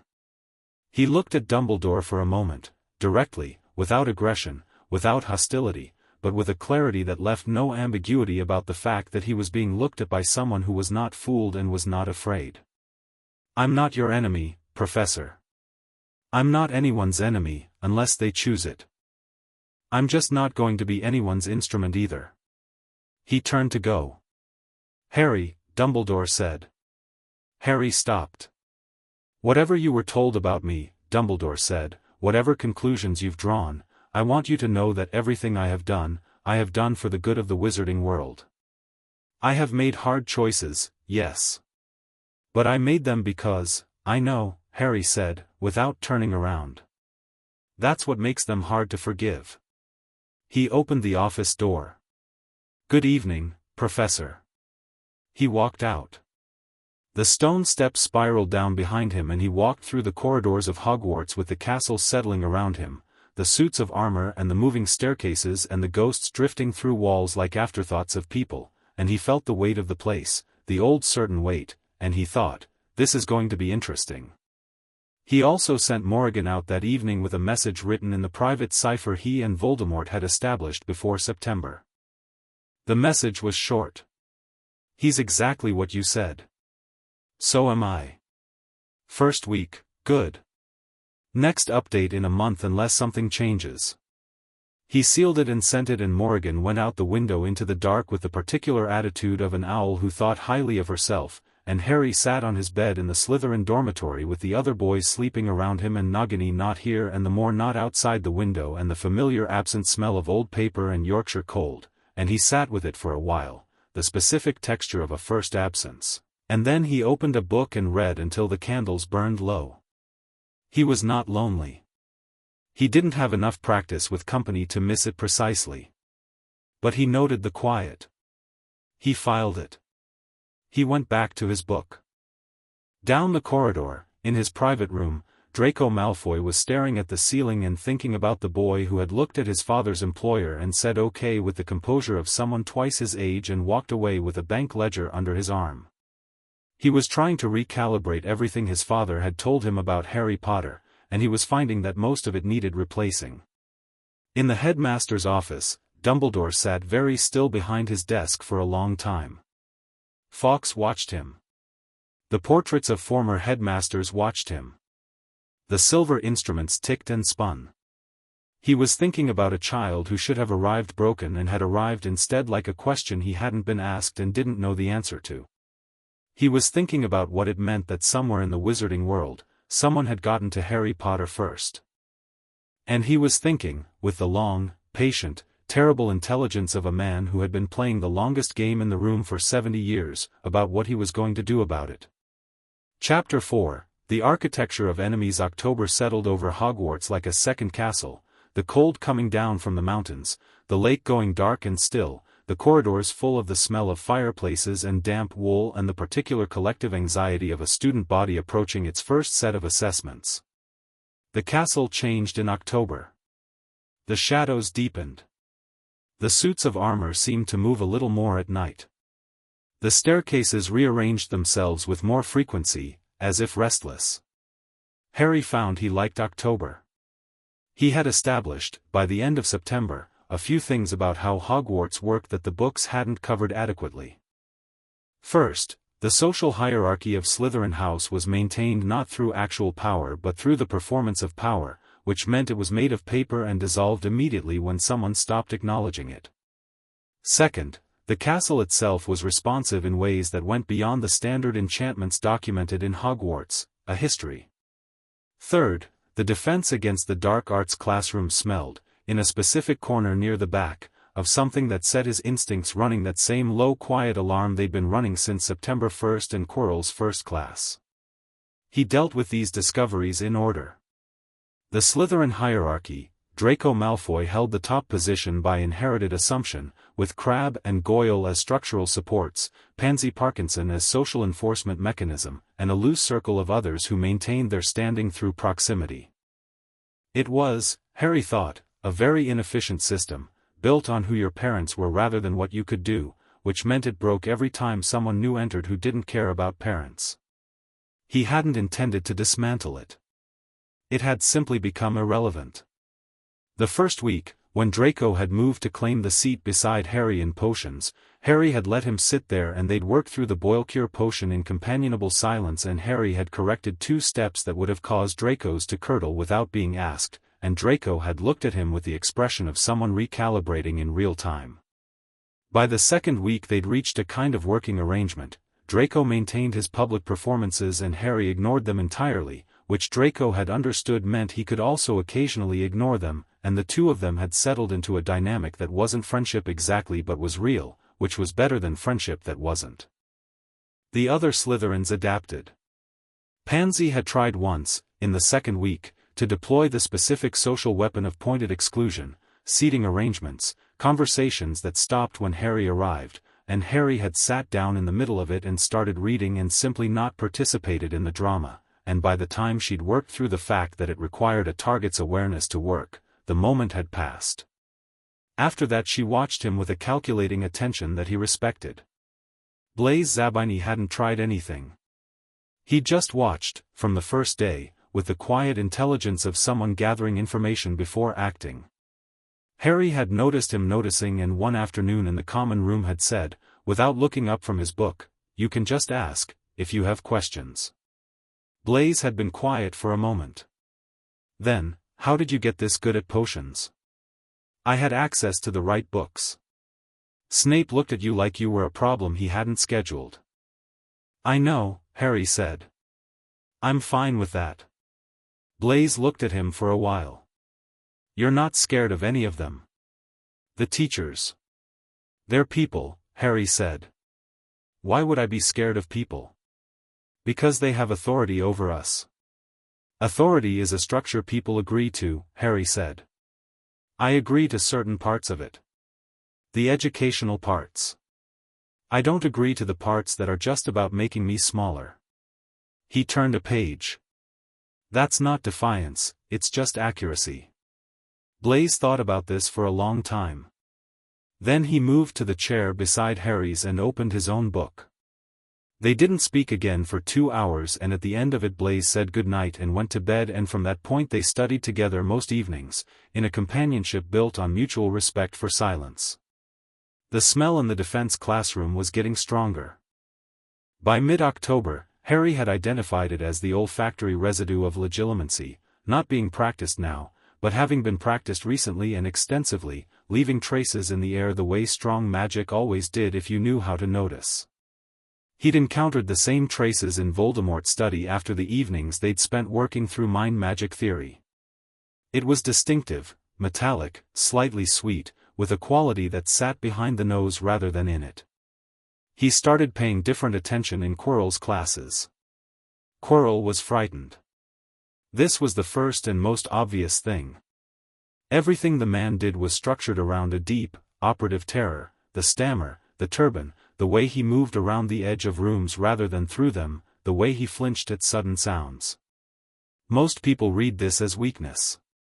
Harry read it as someone living under pressure that was externally applied and relentless. The stammer disappeared when Quirrell forgot himself. When he made a point he was genuinely interested in, the words came out clean and quick before the affectation reasserted itself. Something was using Quirrell's fear as a control mechanism. The turban was the third variable. Harry looked at it the way he looked at everything he needed to understand, consistently, from different angles, without forcing a conclusion. It was too large. It moved sometimes when Quirrell moved, in directions that didn't follow the physics of cloth. And the smell came from it specifically, not from the room, not from Quirrell's robes, but from the cloth wound around the back of Quirrell's head. By Halloween, Harry was certain. He was also certain that whatever was living behind Quirrell's turban had been conducting low-level legilimency scans on the students, looking for something specific, and had so far not found it. This suggested it was looking for something in particular, and Harry was, or appeared to be, not the thing. Which meant either his occlumency was working or his mind looked sufficiently unlike what was being searched for that it registered as uninteresting. He thought about Nagini telling him his mind looked like a box with keys. He thought about Voldemort saying the keybox was correct but the interior was wrong for certain uses. He filed this under more information needed and kept going to defense class and kept taking notes and kept his face entirely neutral when the back of Quirrell's turban turned slowly toward him during demonstrations and the metallic sweet smell intensified briefly and then retreated. What he hadn't accounted for was Neville. He and Neville had maintained their compartment conversation friendship through September and into October. They had herbology together, which Neville was extraordinary at, and sometimes they walked back from the greenhouses and talked. Neville was one of the only people at Hogwarts who spoke to Harry the way people had spoken to Harry in the Manor, directly, without the celebrity adjustment that everyone else couldn't quite turn off. On Halloween night, while the rest of Gryffindor was in the Great Hall for the feast, Neville was in a first-floor bathroom dealing with a small crisis involving Trevor's unauthorized escape attempt and a first-year Hufflepuff who'd heard something large moving in the pipes and gone to find a teacher, leaving behind him a rumor that was escalating at the speed that only student rumors can. The troll came from the dungeons. Harry heard the announcement, Quirrell's screamed warning, the controlled chaos of the teachers managing the evacuation, and he was moving before Dumbledore had finished speaking, not with the panicked current of the other students but against it, cutting through the flow of bodies toward the first-floor corridor where he knew Neville was because he made a point of knowing where the people in his proximity were. He found the bathroom from the noise. The door was already battered, the troll had been in, had possibly gone in after the Hufflepuff's noise, and he pushed it open and assessed the situation in approximately 2 seconds. Troll, 12 feet, mountain subspecies, club raised. Neville in the far corner with Trevor in his hands and an expression of absolute terror that hadn't yet reached the stage of movement. No sign of the Hufflepuff, who had probably run. Harry pointed his wand at the troll's club. Wingardium Leviosa. The club went up. The troll looked at its empty hand with the confusion of something that had never had a thought more complex than hit and was now confronting an absence. Harry kept the club up near the ceiling and walked into the room. Neville, he said, move to the door. Harry, now, please. Neville moved. Harry tracked the troll's head, it was turning, locating the new thing, the animal's instinct cutting through the confusion, and when it lunged he stepped aside, not dramatically, just efficiently, the way you step around furniture, and hit it with a knockback jinx at close range. The troll staggered.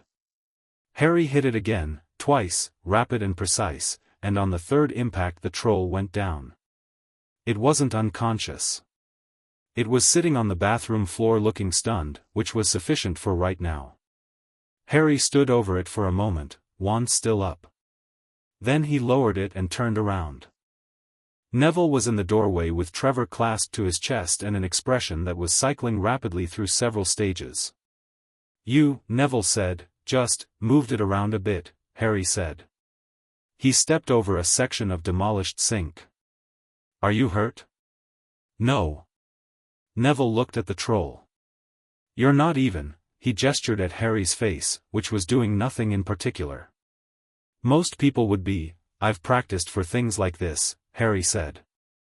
Come on. The teachers are going to be here soon. They were in the corridor when McGonagall arrived, along with Quirrell, who came last, visibly sweating, his hands shaking, and Dumbledore behind them both.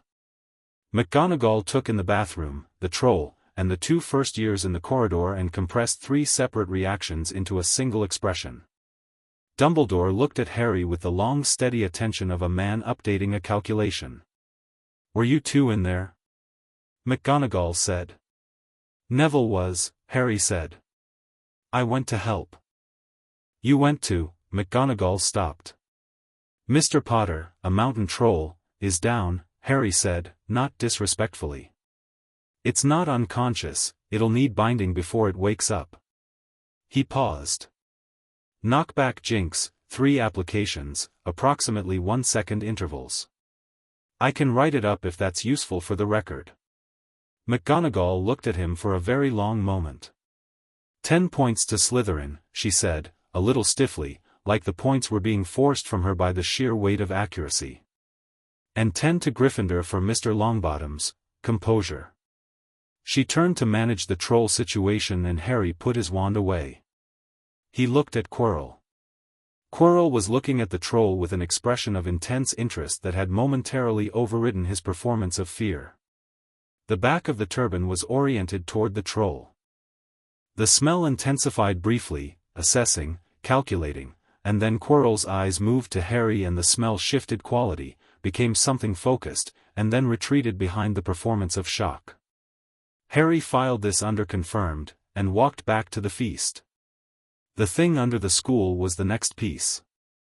He'd known there was something under the school since mid-October, when he'd found a floor on the third-floor corridor that hummed in the same way the ward anchors in the manor hummed, not identical, but in the same family of sensation.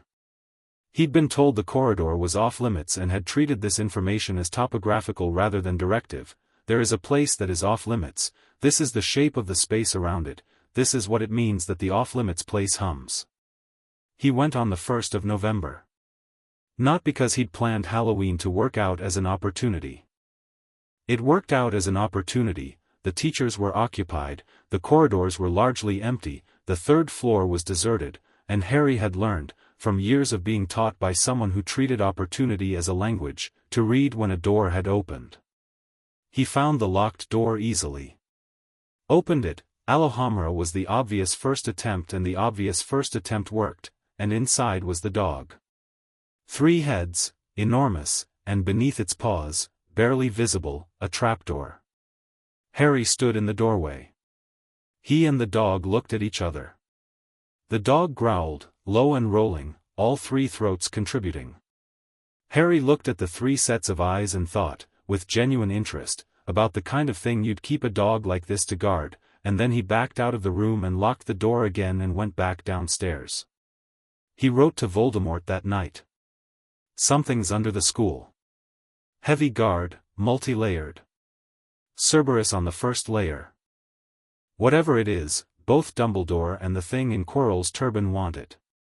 Given the turban thing's interest in the students, I think it's looking for something that would let it reconstitute. A physical anchor for someone who doesn't have a body. He sealed it, sent it, and then pulled out every text he'd read on known magical artifacts of reconstitution and started cross-referencing. The response came 3 days later, and it said one word, Nicholas. Harry sat with the word for a moment. Nicholas Flamel. The Philosopher's Stone. He'd read about Flamel in passing, brief references in alchemical history, a man who had achieved something that shouldn't be achievable and had lived long enough to become a footnote. The stone could do 2 things, make unlimited gold and produce the elixir of life. If you were a Dark Lord with no body and access to a host and a school full of potential resources, and if Dumbledore had moved the stone to the most secure location he had available on short notice, the mirror, Harry said to himself, in the empty dormitory, the other boys being at dinner. He'd read about the mirror of Ariste in a text on magical objects that deceive. It was the obvious hiding place for something you needed a specific kind of person to access, something that could only be retrieved by someone who wanted to find it but not to use it, which was a very specific psychological condition, one that Dumbledore would have designed his instrument to embody. Humble, self-sacrificial, shaped by hardship into someone who didn't want things for himself. The person Dumbledore had tried to make Harry into. Harry sat back on his bed and let the architecture of it fully assemble in his head, all the pieces clicking into alignment. Dumbledore had moved the stone to Hogwarts because Hogwarts was the safest place available, and he'd used the mirror because the mirror required exactly the character he'd been building in Harry Potter for 11 years. The trap was for Voldemort and the bait was Harry, and the entire structure was designed around a version of Harry that didn't exist. What that meant for the stone, for where it was and who could get to it, was interesting. What it meant for the year's developing situation was more interesting still. He thought about Quirrell, terrified and occupied, conducting legitimacy scans and finding nothing useful. He thought about the growing desperation that the scans suggested. Their frequency had been increasing, which meant whatever was in the turban was approaching a decision point, a moment where it would have to move on the stone directly rather than finding the right person to move it. He thought about what happened when a desperate Dark Lord made a direct move on a hidden artifact in a school full of children. He thought about Neville in the bathroom, with Trevor, alone. He wrote another letter. December brought frost and the Quidditch season proper and the particular social pressure of a school that becomes much smaller when the weather keeps everyone inside. Harry had made no effort to join Slytherin's Quidditch team. Flying was fine, he'd gone up on a school broom twice and found it intuitive, but the sport held less interest for him than the people watching it, which was more information-dense. He went to the Gryffindor-Slytherin match in November and watched Draco's face as much as the game and learned, from the expression of someone who wanted badly to win and was trying not to show how much, things about Draco that the common room hadn't given him. Neville was at the match beside him, wrapped in Gryffindor scarlet, and they talked more than they watched, which Neville had pointed out was probably missing the point of attending. "You came for the social data," Neville said. "I came because you asked me to. And you're spending it watching Malfoy."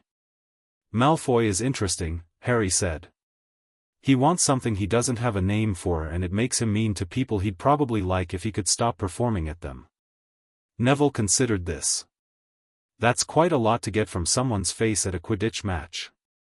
He's not subtle when he doesn't think he's being watched. Harry glanced at him. "Most people aren't. Are you?" Harry looked at the game. "I don't know. I don't have a good vantage on my own face." "You're quite still," Neville said. "Most of the time. Like things don't surprise you. Things surprise me. I've just learned not to show it." "Why?" Harry thought about this. "Because showing surprise tells people what you didn't know. And what you didn't know tells them where you can be caught off guard." He paused. "It's a habit." Neville was quiet for a moment. "That sounds like a hard way to be." Harry looked at him. Neville met his gaze with the same forthright steadiness he always had, no agenda in it, just genuine engagement. "It's the only way I know," Harry said. And then, because this was Neville and honesty was what Neville offered and therefore what he deserved in return, "I'm working on adding other ways." Neville nodded, accepting this, and went back to watching the match, and Harry watched the match too for a while and found, to his genuine surprise, that it was actually enjoyable. The confrontation with Quirrell came on the 19th of December, the last night before the Christmas holidays. Harry had been tracking the escalating frequency of the legitimacy scans all through November and December and had watched Quirrell growing more desperate under the pressure of whatever was driving him, the scans casting wider, the turban oriented more often toward the ceiling of the school as though looking upward toward the stone above, the performance of fear becoming more genuine and less managed as exhaustion eroded the control. He'd been timing it. He'd been planning. He went to the third-floor corridor alone, late, after the dormitory had gone quiet. He opened the door, and the Cerberus was awake and all three heads swung toward him. Harry looked at it for a moment. Then he started to hum. It wasn't a song exactly. It was a low, sustained note, the kind of sound that lived in the register where rhythm and magic met, and he'd found it in a text about ancient Celtic magical traditions that he'd read at 9 and thought theoretical until Nagini had made a similar sound one winter afternoon when the manor had been too cold and too quiet and it had settled something in Harry's chest that he hadn't known needed settling. All three heads drooped. One by one. He opened the trapdoor and dropped through. He didn't go to the stone. He went as far as the room before the mirror, past the devil's snare, which required light and heat and he'd brought both, past the key room, past the chess set which he walked around the edge of without engaging because he hadn't come to play chess, and he stopped in the room before the last room and sat down against the wall and waited. He waited for 40 minutes.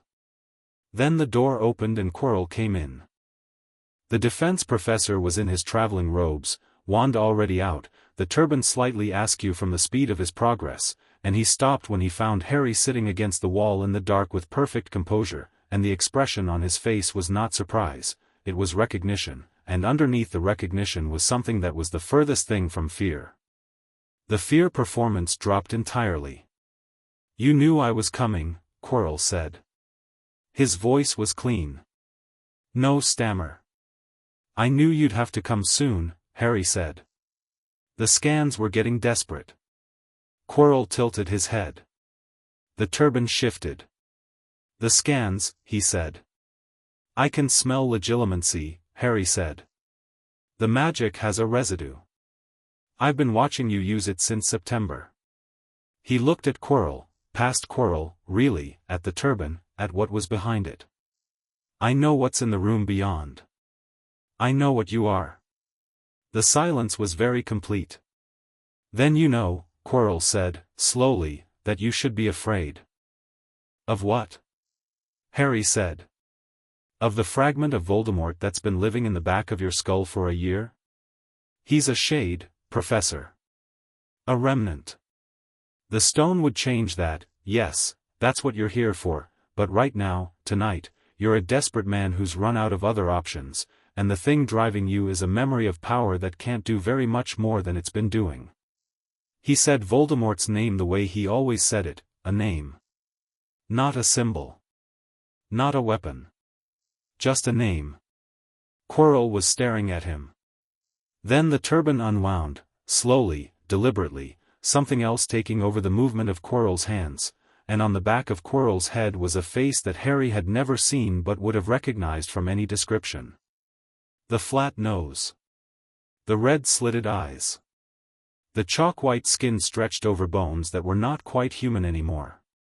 The face looked at Harry. Harry looked back. You, Voldemort said, from Quirrell's head. His voice was barely a voice, thin, stripped down to its essential qualities, which were precision and patience and a kind of absolute authority over itself. Harry Potter. Yes, Harry said. You are not afraid. You said that to me once before, Harry said. In an alley. I was 3 years old. He held the red eyes. You were right then too. The face was completely still. The red eyes moved over him with a quality of total attention, taking in everything, the wand at his side, the posture, the composure, the boy sitting against a wall in the dark as though this were a library and he had all the time he needed. He taught you well, the fragment said. The it he meant was clear from the quality of the voice, fond, was too simple, but something in that family. He taught me that power is a tool and tools are neutral, Harry said. And that anyone who tells you the tool is evil is trying to control who uses it. And what will you do now, Harry Potter? Stand aside and let me take the stone? No, Harry said. I won't. Then you'll fight me. I'll make you a proposal, Harry said. You go back through the trapdoor, back to wherever you've been spending the non-Quirrell months, and you wait. You've been waiting 10 years already. Another year is nothing. The stone isn't the only path to a body, it's just the fastest. There are other paths, slower, that don't require burning this school down to access. He paused. If you take the stone tonight, Dumbledore will know immediately and he'll move it somewhere you'll never find it, and Quirrell will be destroyed in the process, and you'll have exposed your position for nothing. The red eyes narrowed. You're advising me. I'm pointing out that what you want and what you're about to do don't match, Harry said. Desperation is a bad planner. And if I don't take your proposal? Harry looked at him. Then we find out whether a shade sharing a body with a frightened man can outperform a first year with 7 years of education and a wand with your brother Core. The silence stretched long. The room was cold and dark and the fragment was still, and Harry was still, and for a moment the underground chamber held its breath. Then the turban began to rewrap itself. You will be interesting, the fragment said, in a voice that had retreated toward nothing. When we meet properly. Yes, Harry agreed. We will. Quirrell turned and walked back through the door, moving quickly, the fear performance coming back online like a light being switched, the stammer audible even from behind as he went. Harry listened to the footsteps fade, and then he sat in the empty room for a while longer and let the adrenaline finish its cycle because acknowledging physiological responses was part of what Voldemort had taught him about managing high-stakes situations, and you didn't pretend the adrenaline wasn't there, you let it run and noted how long it took. 4 minutes. He filed that under useful baseline and stood up. He went back through the chess room, around the edge, and through the key room, and through the devil's snare, and up through the trapdoor. The Cerberus was asleep. He went back through the third-floor corridor and locked the door behind him and walked back to the Slytherin dormitory in the quiet dark of the sleeping castle. He stopped outside the dormitory door. He thought about Quirrell, unwinding his turban. He thought about the face that had looked at him. He thought about a voice saying "You are not afraid" in an alley in November rain, and the same voice saying it again in the dark under a school, both times with the same quality, not surprise, exactly. More like something confirmed. Something it had suspected and was now certain of. He thought about what it meant that the face had looked at him exactly the way the man at the manor looked at him when he'd asked the right question in lessons, that particular quality of specific attention. He put the thought in a key-locked box and went to bed. In the morning he wrote to Yorkshire. The letter was longer than usual. Chapter 5, The Weight of the World. January came in hard and cold, the kind of cold that had opinions about you, and Hogwarts absorbed it the way old stone absorbs everything, by becoming more itself. The fires burned higher. The portraits huddled in their frames. The lake froze at the edges and the giant squid retreated to somewhere the ice couldn't reach, leaving the surface blank and perfect and reflecting nothing. Harry came back from the Christmas holidays with a letter from Yorkshire in his trunk and a decision made. He'd spent Christmas at the manor. Not because Voldemort had required it, there'd been no requirement, no instruction, the letter simply asked and Harry had gone, but because the alternatives were a school full of absent students and corridors that echoed in specific ways he didn't want, and because there were things that needed to be said in person. He'd arrived by Portkey on the 23rd, Pettigrew having arranged the transit, and found the manor exactly as it always was, the moor outside, the ivy over the stone, the library with its fire burning and Nagini in her usual arrangement near the hearth. She'd raised her head when he walked in and he'd crouched and put his hand on her scales and she'd said, in the long low Parseltongue that still felt like something he'd always known, "You smell like the stone building." "The school," he'd said. "It smells old.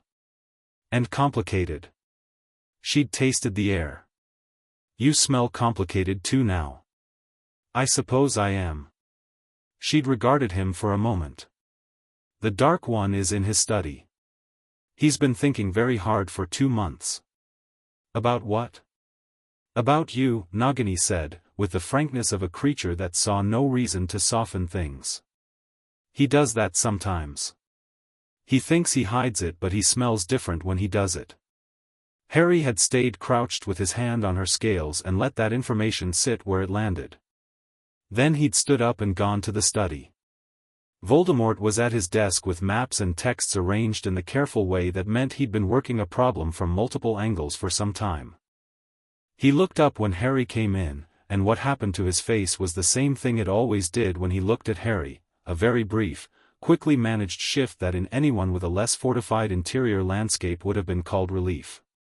"You came," Voldemort said. "You asked. I expected you to calculate the options and come up with a reason not to." "I calculated the options," Harry said, sitting down across from him. "Coming was better." He looked at the maps. "You've been planning." "I'm always planning. Planning specifically about Quirrell and the stone and the fragment of yourself you've left wandering around a school." Harry leaned forward to look at the nearest map. It was of Hogwarts, extensively annotated, and some of the annotations were in Harry's own cipher from his letters. Voldemort had been cross-referencing. "You know what I told it." "I know what you wrote." Voldemort looked at him across the desk. "You told a fragment of my consciousness that desperation was a bad planner and offered it a proposal." "Yes. And it listened. For now." Harry looked at the map. "It's not gone. It's waiting. The Quirrell situation is going to deteriorate further. Quirrell's body can't sustain the occupation indefinitely. The deterioration I noticed by December is going to accelerate. Something will break before June." He paused. "The stone is still there. And Dumbledore still has the mirror as the final layer of protection." Voldemort was very still in the way he was still when he was thinking through something with full attention. "And the mirror requires, the character he designed me to have, Harry said. Which I don't have. So even if the fragment gets past everything else, the mirror won't give it the stone. He looked up. Unless the fragment finds another person with that specific psychology. Quirrell, Harry said. Quirrell wants things. Fame, relevance, the respect of a wizarding world that's always treated him as minor. He doesn't want the stone for himself. He wants it for the thing occupying him, because the thing occupying him has promised him a place in a new order. He paused. That's close enough to the mirror's condition to be dangerous. Voldemort looked at him for a long moment. You worked all of this out. I had time on the train back. You worked it out, Voldemort said again, with a quality that Harry had learned over years to identify as the thing that happened when Voldemort encountered something that genuinely surprised him and was trying to process it through the architecture of a mind that didn't make a lot of room for surprise. And your conclusion? I need to be at the mirror before Quirrell gets there. Harry held his gaze. I need to be the one who retrieves the stone. The study was very quiet. That, Voldemort said carefully, is a significant thing to offer. I'm not offering it to you, Harry said. I'm saying I need to get there first and take it out of the equation. Remove it. If neither of you has it, neither of you can use it, and Dumbledore's entire structure collapses and has to be rebuilt, which buys time and changes the landscape. He looked at his hands for a moment. Your fragment is going to make a move in the spring. When it does, people could get hurt. Neville's at that school. Other people who haven't done anything to anyone are at that school. You're concerned about Longbottom. He's my friend, Harry said, plainly. Not defensively. Just accurate. Something moved in Voldemort's expression that Harry didn't entirely catch. And after you retrieve the stone, Voldemort said. What do you do with it? Harry had thought about this for the entire train journey and for most of the night before he'd slept. I give it back to Nicholas Flamel, he said. With a letter explaining the situation. He's 600 years old and he's the only person in the world whose claim on the stone supersedes everyone else's. If Flamel decides to destroy it, that's his choice to make. He paused. I'll write to Griphook first. He'll know how to make contact. Voldemort was quiet for a very long time. You've planned around my interests, he said finally. I've planned around everyone's interests, Harry said. Including Flamel's. Including the school's. Yours is one of the variables, not the primary one. Most people would not say that to me directly. I'm not most people, Harry said. And you taught me not to use diplomatic obfuscation when direct speech is more efficient. He met Voldemort's eyes. You also taught me that the best plans account for everyone in the room. This accounts for everyone in the room. Voldemort looked at him across the desk with those red eyes in the face that was more his own now than it had been 2 years ago, the body slowly becoming less borrowed and more occupied, and Harry looked back, and the fire crackled, and Nagini came in from the corridor and wound herself around the leg of Harry's chair with the proprietorial ease of a creature that had decided this was where she was supposed to be. When? Voldemort said. Spring. I'll watch Quirrell's deterioration and time it. Harry reached down and put his hand on Nagini's scales. There's something else. Tell me. Dumbledore knows I wasn't at Privet Drive. He knows I was educated by someone with access to restricted material and the willingness to use it. He's been watching me since September and he's been, Harry thought about how to say it. Careful. Not confrontational. But he's been building something. I can feel the shape of the construction without seeing the whole of it yet. He's looking for leverage, Voldemort said. Yes. Something he can use to bring me back to the path he designed. Harry looked at the fire. I think he's going to try to use my parents. The study was very still. How? Voldemort said. He'll tell me things about them. Carefully selected things, things designed to make me want to belong to the world they belong to, the world he represents. He'll give me enough to make me feel connected to something he controls the narrative of. Harry's voice was even and analytical, and underneath it, if you were paying very close attention, was something quieter and more personal that he wasn't going to address directly. He's been asking people who knew them. I've noticed the lines of inquiry through what gets back to me. And this concerns you. It would concern anyone, Harry said. I'm not immune to wanting to know about my parents. That's not a weakness, it's just human. He said the word without embarrassment. But I'm aware of it. So I'm aware that whatever he gives me will be shaped to serve his purpose, and I can account for that. You can hold information about your parents at arm's length until you've verified its framing, Voldemort said. It wasn't quite a question. I can try, Harry said. He looked at Voldemort directly. You knew them. You knew of them. I've read everything I can find in your library, and I still have almost nothing real about who they were as people. He paused. I'm not asking as a play.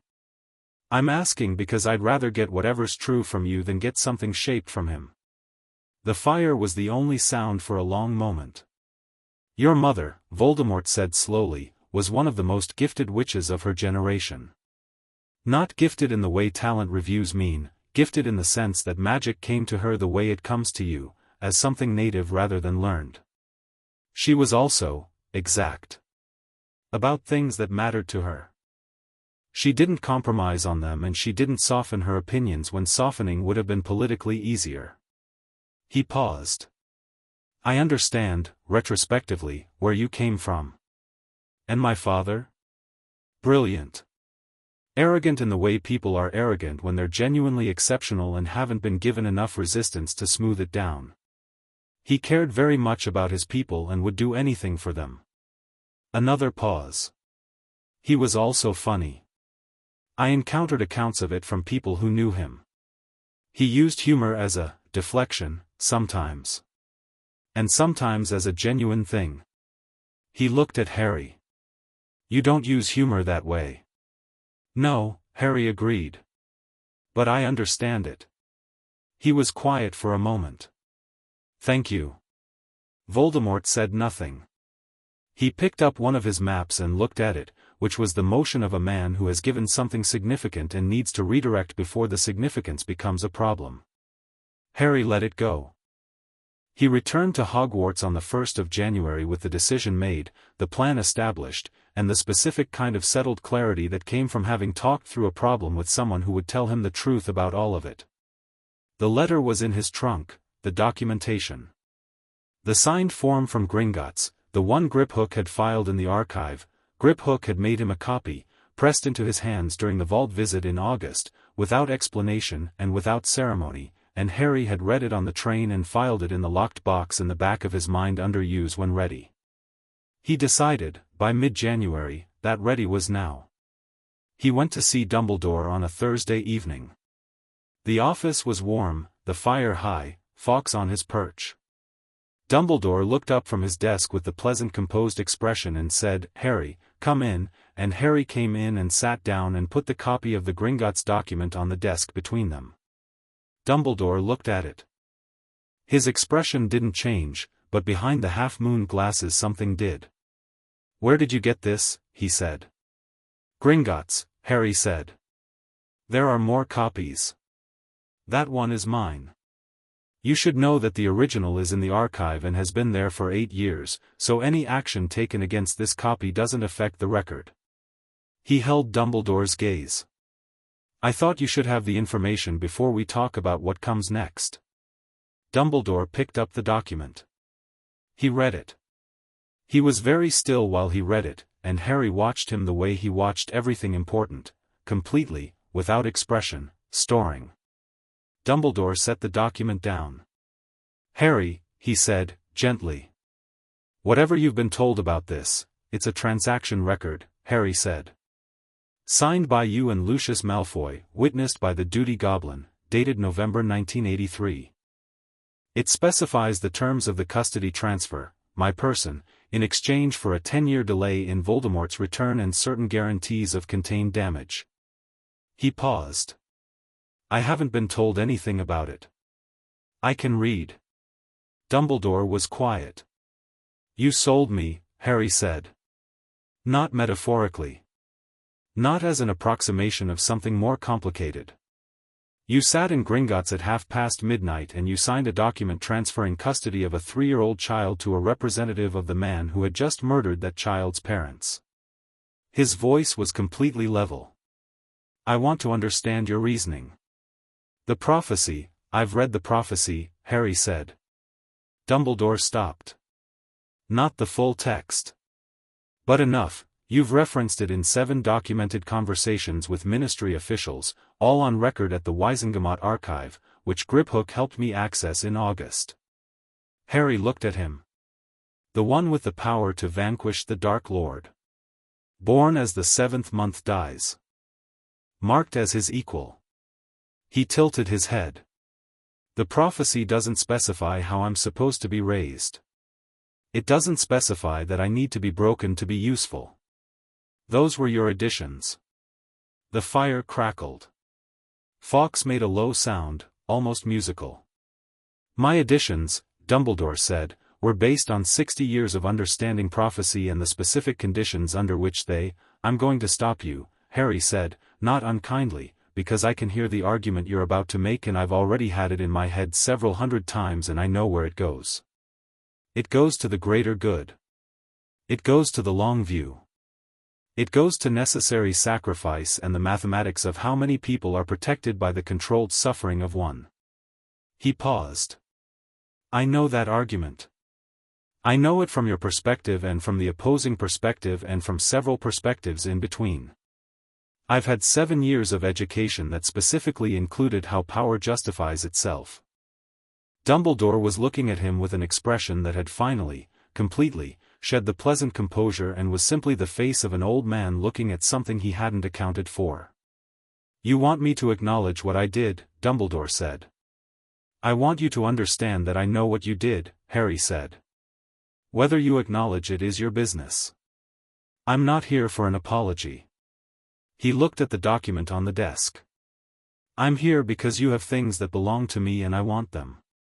What things? My parents' estate. The executors hold you placed on the Potter Vault in November 1981, I've filed a challenge through the Goblin Wizard Accord. Griphook is managing it. That process is already in motion and doesn't require your cooperation. He paused. What requires your cooperation is access. Access to what? To anything you have about my parents, Harry said. Letters. Photographs. Their wills, which you've been holding under the estate hold for 8 years and which specify what they wanted for me. Their personal effects. He held the old man's gaze. Not as a negotiation. As a statement. Those things are mine. I'll be taking them. Dumbledore was quiet for a long time. You're very certain, Dumbledore said finally. I've had time to be certain. Certainty at 11, you built certainty into 11-year-olds for decades, Harry said.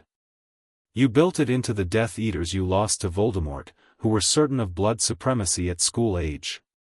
You built it into the Order members who were certain enough to die for you. Certainty at 11 isn't the problem. He paused. I'm not asking permission. I'm giving you information. Those are different things. Dumbledore looked at him, and what was happening behind those half-moon glasses was a very complex internal process that Harry could read only in outline from the outside, assessment, reassessment, the beginning of a plan that was not the plan that had been running, the architecture being rebuilt around a new load-bearing problem. Whoever raised you, Dumbledore said, gave you something formidable. Yes, Harry said. And you're not going to tell me who? No. Dumbledore nodded slowly.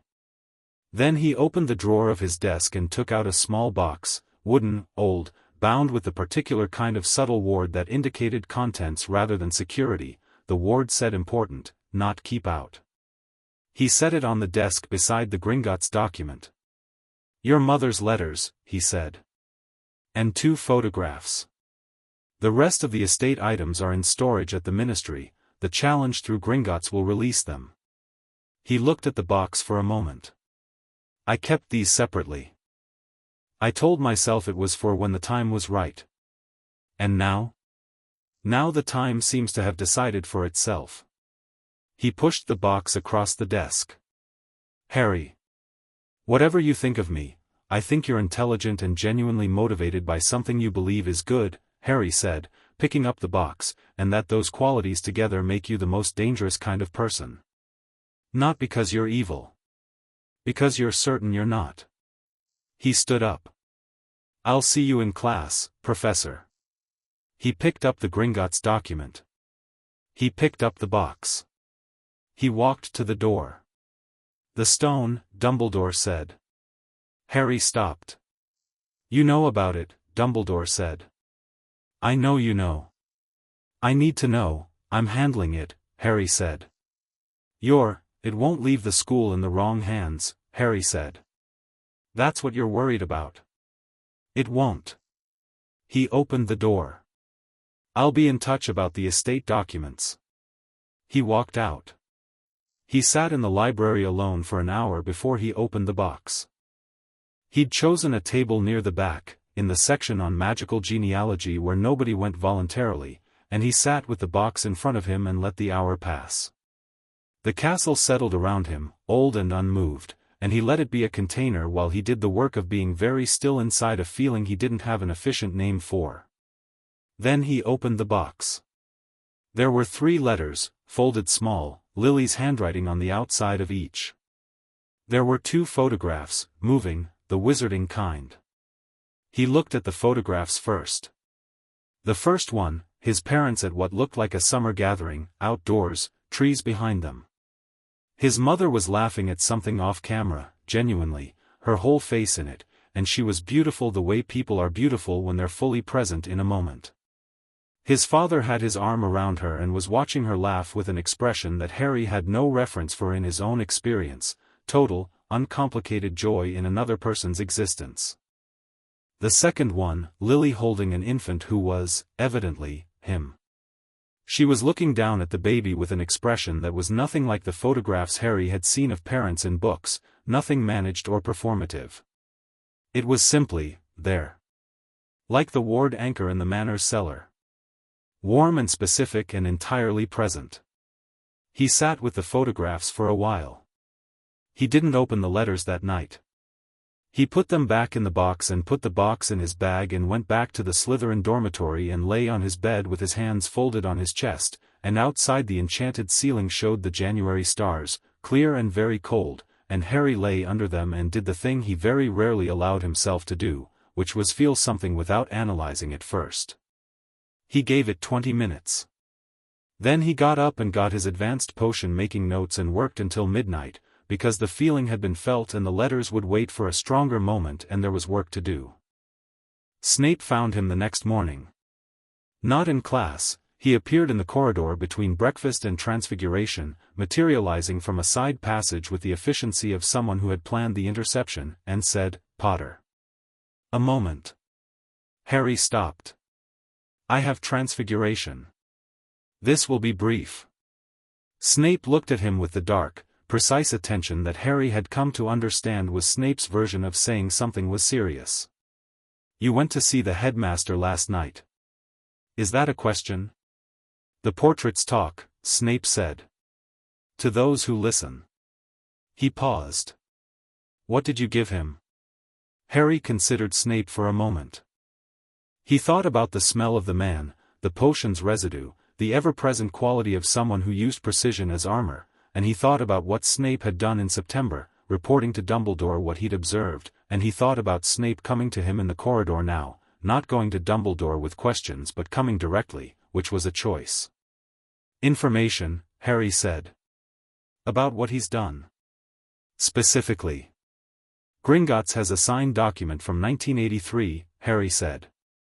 "A transaction." "I gave him a copy." He watched Snape's face. "He authorized a custody transfer of my person. You can probably fill in the details." Snape was very still.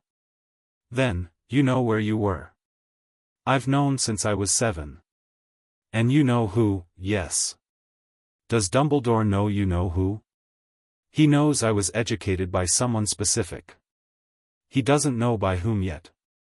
He's working on it. Harry adjusted his bag strap. You're going to tell him.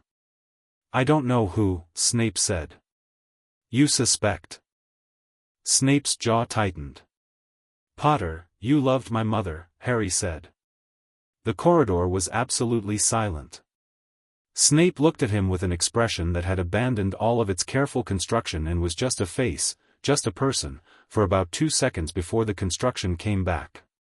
That's not, Snape started. It's in your face when you say her name, Harry said, not unkindly. When you stop managing it.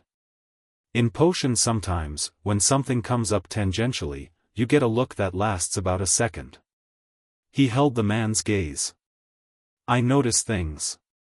I can't always stop myself. You have no right, I'm not using it against you, Harry said. I'm not using anything against you. I'm telling you I see it because I want you to know I'm not unaware of what this situation costs you, having me in your school, talking to Dumbledore, being something you don't know how to categorize. He paused. She was brave and exact about things that mattered. He told me that. Who told? Snape stopped. His face did something complicated and fast. He. You mean, I've said what I have to say, Harry said. I need to get to Transfiguration. He walked away. He heard Snape not moving behind him, standing in the corridor, which was also information. A man who moved through spaces like water, stopped. He was 3 corridors away before he heard footsteps resume. February brought Valentine's Day decorations that made the corridors hideous and a Care of Magical Creatures module on flobberworms that made Harry briefly question whether there was a ceiling on how uninteresting a living thing could be, and a development in the Quirrell situation that he'd been expecting and had prepared for anyway. Quirrell collapsed in a defense class. Not dramatically, he was mid-sentence about counter-jinxes and he simply stopped, went gray, and sat down heavily on the edge of the desk. The class watched him.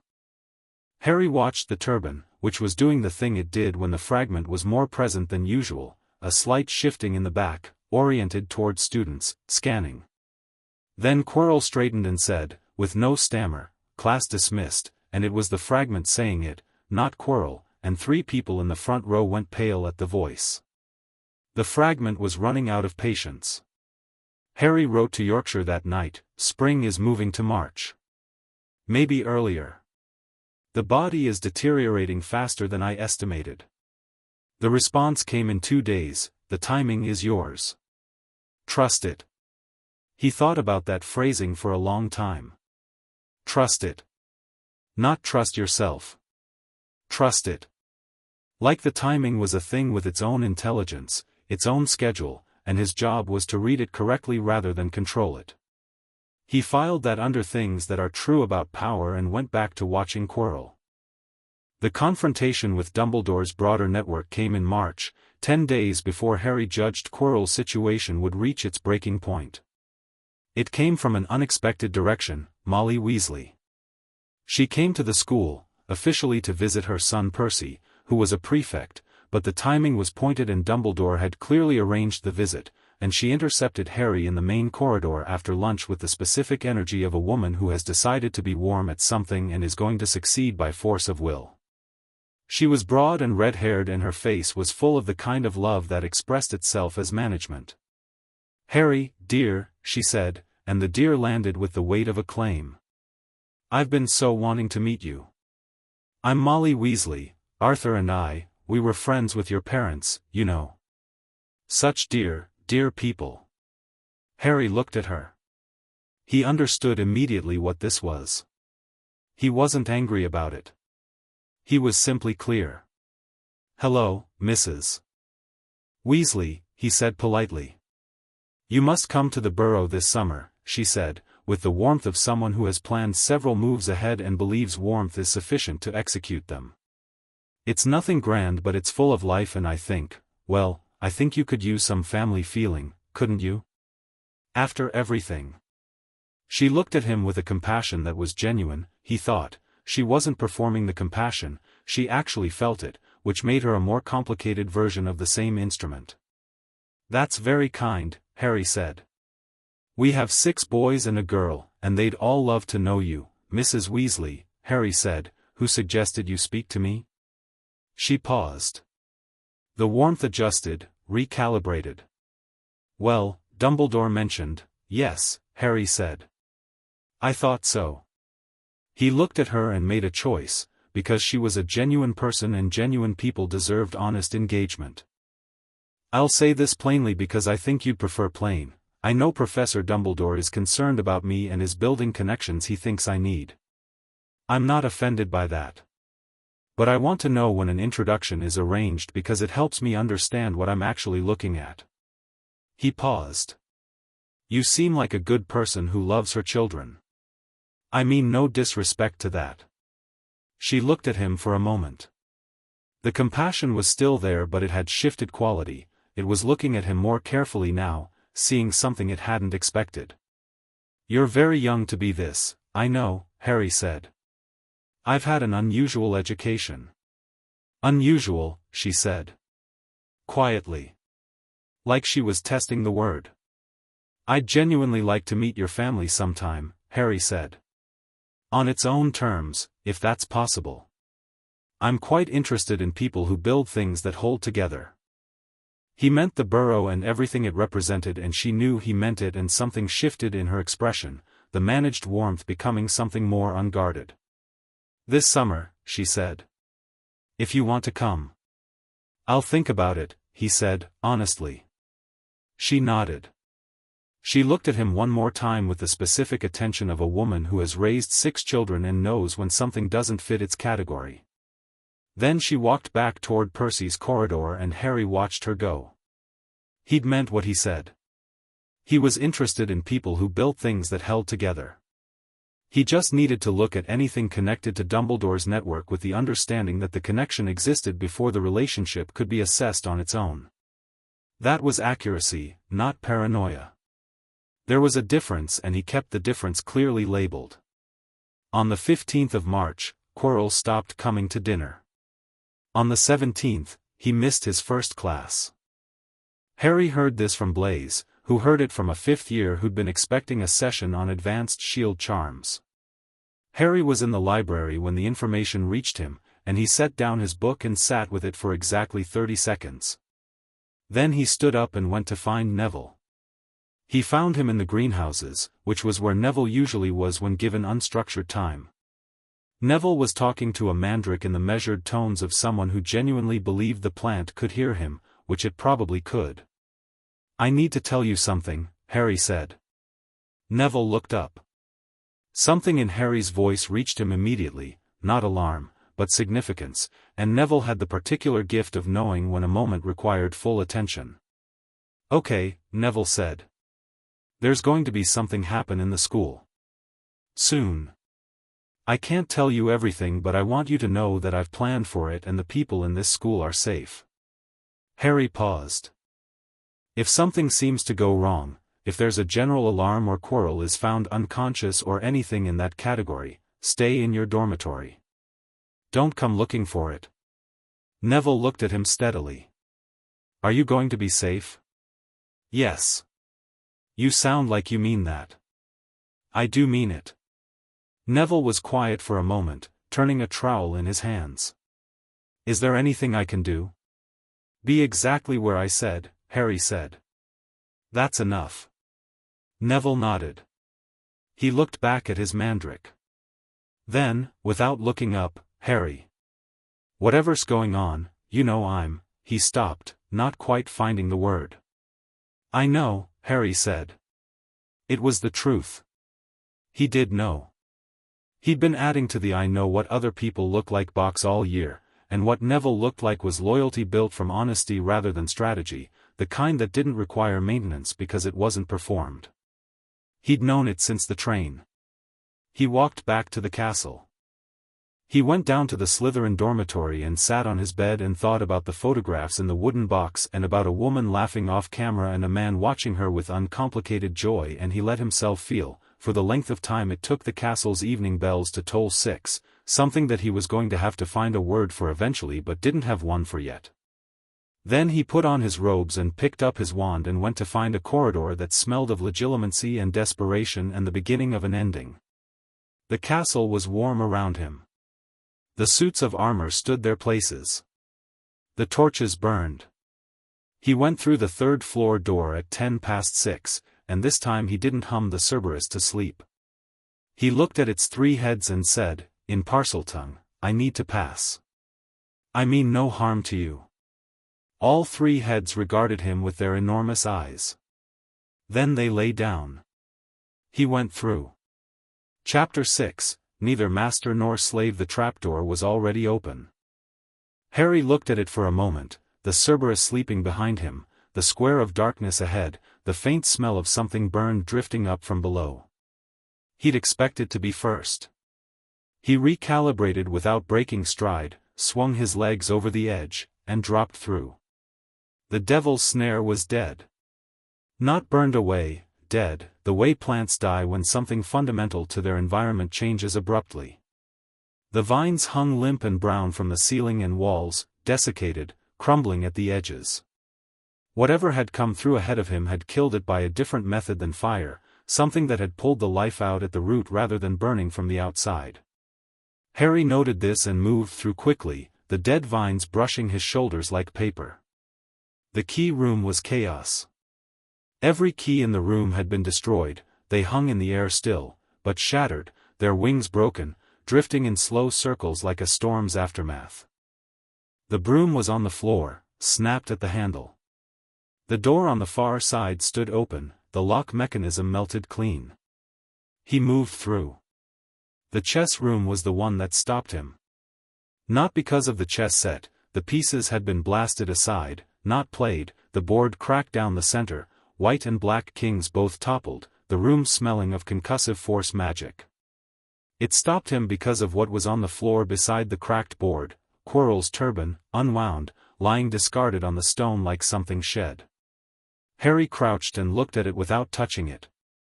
The cloth still held the metallic sweet smell of legitimacy, stronger now, residual, the smell of something that had been using this cloth as a container for a long time and had recently stopped needing it. He straightened. He moved through the troll room, the troll was already down, not by stunning, and he didn't look at it too closely, and through the fire room, where the logic puzzle had been solved by the simple expedient of destroying both bottles and walking through the resultant gap in the ward.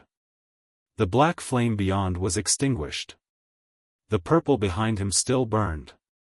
He went through to the last room. The mirror stood exactly where he'd expected it.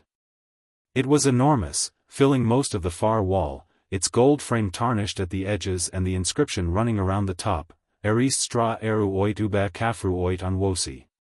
He'd translated it 2 months ago. I show not your face but your heart's desire. He'd thought about what that meant for him specifically and had found, with some interest, that he couldn't quite predict his own reflection.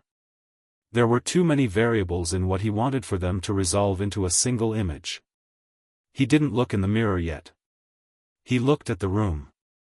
Quirrell was against the far wall, to the left of the mirror, sitting slumped with his back against the stone and his legs out in front of him and his eyes closed and his face, his actual face, without the turban, without the performance, looking nothing like the defense professor Harry had watched for 7 months.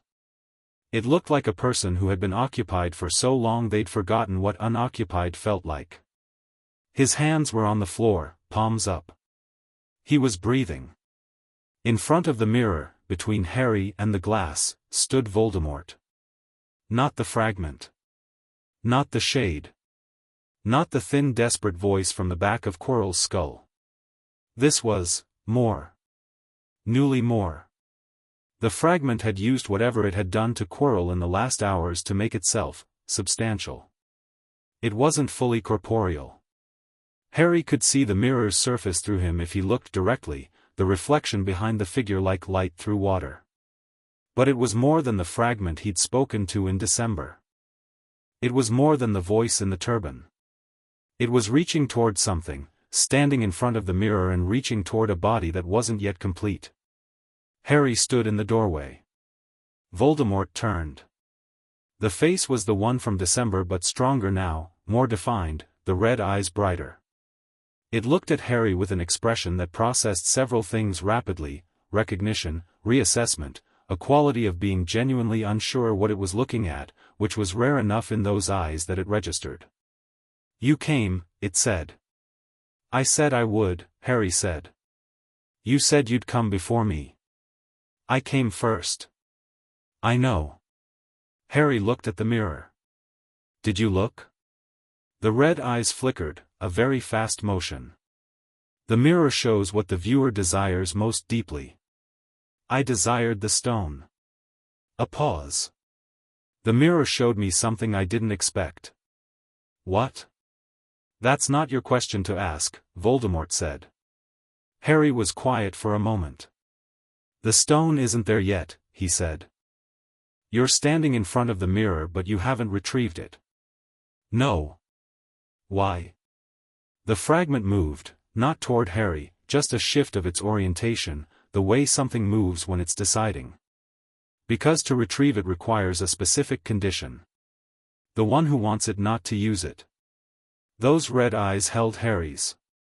"The condition hasn't been met." "You don't want to use it," Harry said. "You want to use what it produces." "That's different. The mirror doesn't make that distinction." "I know." Harry stepped fully into the room. "That's why you stopped. You could make yourself more solid, you clearly have enough now to affect physical space, the state of the rooms before this one makes that clear. But you can't get the stone, and whatever you took from Quirrell isn't enough to push through the mirror's condition." He looked at the fragment. "So you're standing here deciding what comes next." Voldemort was very still. "You came to retrieve it," it said. "You planned to take it before I reached it." "Yes." "And now?" Harry walked toward the mirror. The fragment watched him. It didn't move to stop him, which was itself a significant piece of information. Harry stood in front of the glass and looked into it. His reflection looked back. And then it shifted. He'd thought he couldn't predict his own desire clearly enough for the mirror to resolve it. He'd been wrong. The mirror showed him something immediate and specific, and it took him a moment to understand what he was looking at, because it wasn't a person and it wasn't a place and it wasn't a thing. It was a room. The library in the manor, the fire burning, the armchairs across from each other, Nagini on the floor. And sitting in the armchairs, himself, older, and across from him, the figure in the other chair wasn't quite resolved, wasn't specific, but was present, and it was neither supplicant nor master, it was equal. Across the fire from him. Reading something. And the room was warm and the two of them were, simply there. In the same space. Without anyone being owed anything. He stood with it for 3 seconds. Then he reached into the mirror. He felt the stone before his hand found it, warm in the specific way of something that held enormous contained power, smooth and dense, the size of a large walnut. His fingers closed around it and he pulled his hand back and opened his palm. The philosopher's stone sat in his hand, deep red, catching the torchlight. He closed his fingers around it and turned around. The fragment was watching him. The red eyes were absolutely still. "Give it to me," it said. "No," Harry said. "Harry, no." He said it the way he said most things, clearly, without aggression, without performance. Just accurate. "I told you in December. Taking the stone now is a bad plan. Destroying Quirrell to increase your own form is worse. Dumbledore knows someone came through here tonight, he'll have alarms on every layer and they've all been tripped. Whatever you do in the next 10 minutes happens under his awareness. Then give me the stone quickly and I'll be gone before. Where will you go?" Harry said. "What's your plan from here? You're more substantial than you were an hour ago, but you're still not corporeal. You can't hold the stone without a body to hold it with. You take it and you're a shade carrying an artifact that Dumbledore will find within hours because he knows it's gone and he'll turn the country over. He held the fragment's gaze. This is exactly what I told you in December. Desperation is a bad planner. The room was very still. Quirrell made a small sound against the wall, not quite conscious. What, the fragment said carefully, are you proposing? I'm not proposing anything to you, Harry said. I'm going to give the stone to Nicholas Flamel, whose property it is, and I've already written to Griphook about the contact. Flamel will do what he decides with it. If he destroys it, the stone is gone and you find another path. There are other paths, slower, we've discussed this. If he keeps it, it's under his protection and not Dumbledore's, and the entire strategic landscape changes. He paused. Neither outcome is the outcome you want tonight. But both are better than what happens if you take it now. The fragment looked at him for a very long time. You're deciding for me, it said. I'm making the decision that's in front of me, Harry said. You're a variable in it. So is Dumbledore. So is Flamel. So am I. He held the red gaze. You're not a priority I'm serving. You're a factor I'm accounting for. Something happened in the fragment's expression. Not anger. Something more complex than anger, something that moved through the red eyes like weather through a landscape. It was being looked at by the child it had sold and had then raised, and the child was standing in front of the Philosopher's Stone with the authority of someone who had decided, entirely on his own, what the right thing was, and was doing it, and was not asking permission from anyone. You sound like him, the fragment said. And the him wasn't itself. It was the other version, the manor, the library, the armchairs. I know, Harry said. And like her, it said, more quietly. The exactness. Harry looked at the fragment and held it in the part of himself where the locked boxes were, the part that kept things safe until they were ready. He held the information of a face saying and like her with an inflection that was, not regret. Voldemort's architecture didn't build rooms for regret, but something adjacent to it. Something that knew a cost had been paid and couldn't unsee the payment. Go, Harry said. Go somewhere and wait. Build another path. The better path, the slower one. He paused. When you have a body, a real one, not a borrowed one, then we can have a real conversation about what comes next. And what does come next, Harry? I don't know yet, Harry said. Neither do you. That's the honest answer. The fragment was quiet for a moment. Then it looked at Quirrell. He'll survive, Harry said, before it could ask or decide. I'll see to it. The red eyes came back to him. You're managing me. I'm managing the situation, Harry said. You're in the situation. The fragment looked at him one last time. There was something in the look that Harry was going to spend years understanding, something that didn't resolve into any single feeling and carried the weight of a very long and complicated relationship with a child who had never been what anyone expected and had turned out to be the only honest person in the room. Then it was gone. Not dramatically. Not with fire or darkness or the theatrical exit of something that needed to be remembered. It simply became less present, dissolved by degrees, retreated from the room the way thought retreats when you stop thinking it.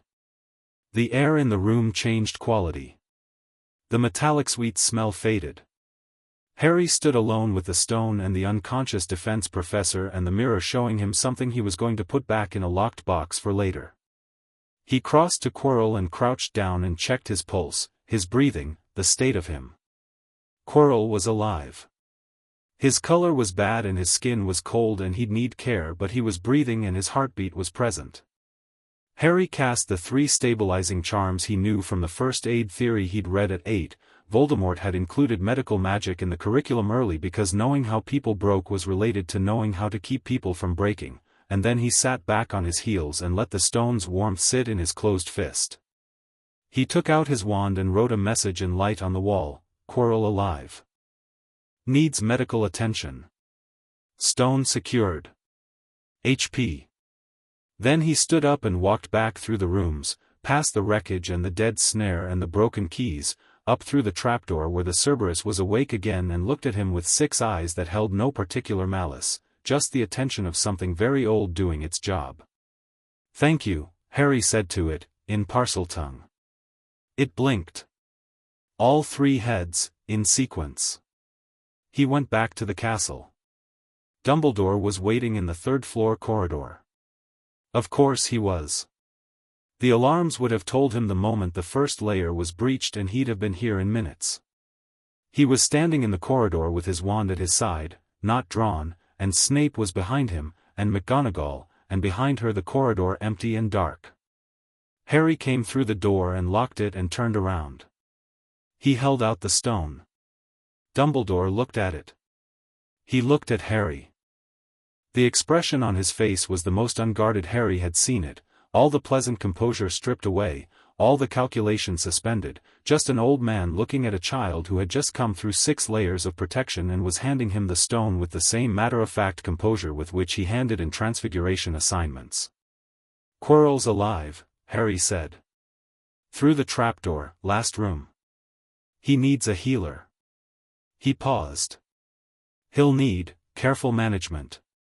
He's been occupied for a year at minimum. The psychological effects of that take time." McGonagall was already moving, past Harry, through the door. Dumbledore hadn't taken the stone yet.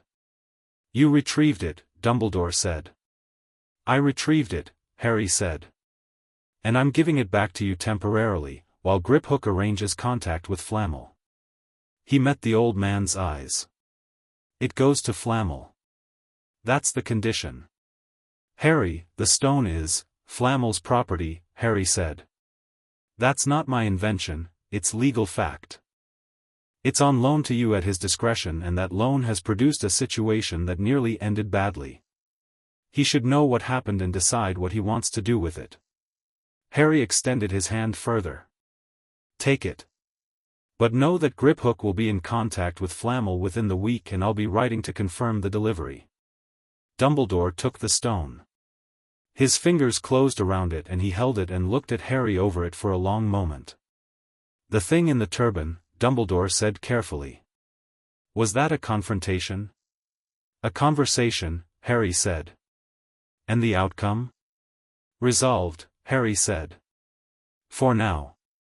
Snape, behind Dumbledore, was looking at Harry with an expression that had so many layers operating simultaneously it was almost impossible to read, but underneath all of them was something that might, in a different context, in a different life, have looked like relief. "Go back to your dormitory," Dumbledore said. "I'll want to speak with you tomorrow." "I know," Harry said. "I'll be there." He walked past them both, down the corridor, the castle around him warm and old and entirely unmoved by anything that had just happened, because castles were good at that. He slept. He hadn't expected to, but he lay down and closed his eyes and the sleep came quickly and cleanly, the particular sleep of a body that has been running at high capacity and has reached its natural stop. He dreamed nothing he remembered. In the morning he ate breakfast in the great hall with the same composure he brought to every meal, and Blaise looked at him across the table and said nothing, and Draco looked at him with the expression of someone who knew something significant had happened and was calculating whether to ask, and decided against it. Harry appreciated the calculation. Neville found him outside the hall afterward and looked at him carefully.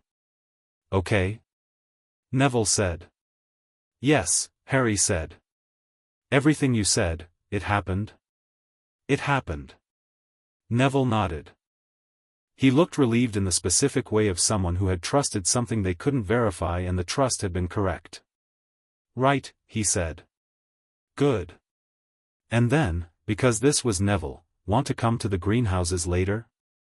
I'm trying something with a cross-pollination that I think might actually work." "Yes," Harry said. "I'd like that." The conversation with Dumbledore happened after dinner.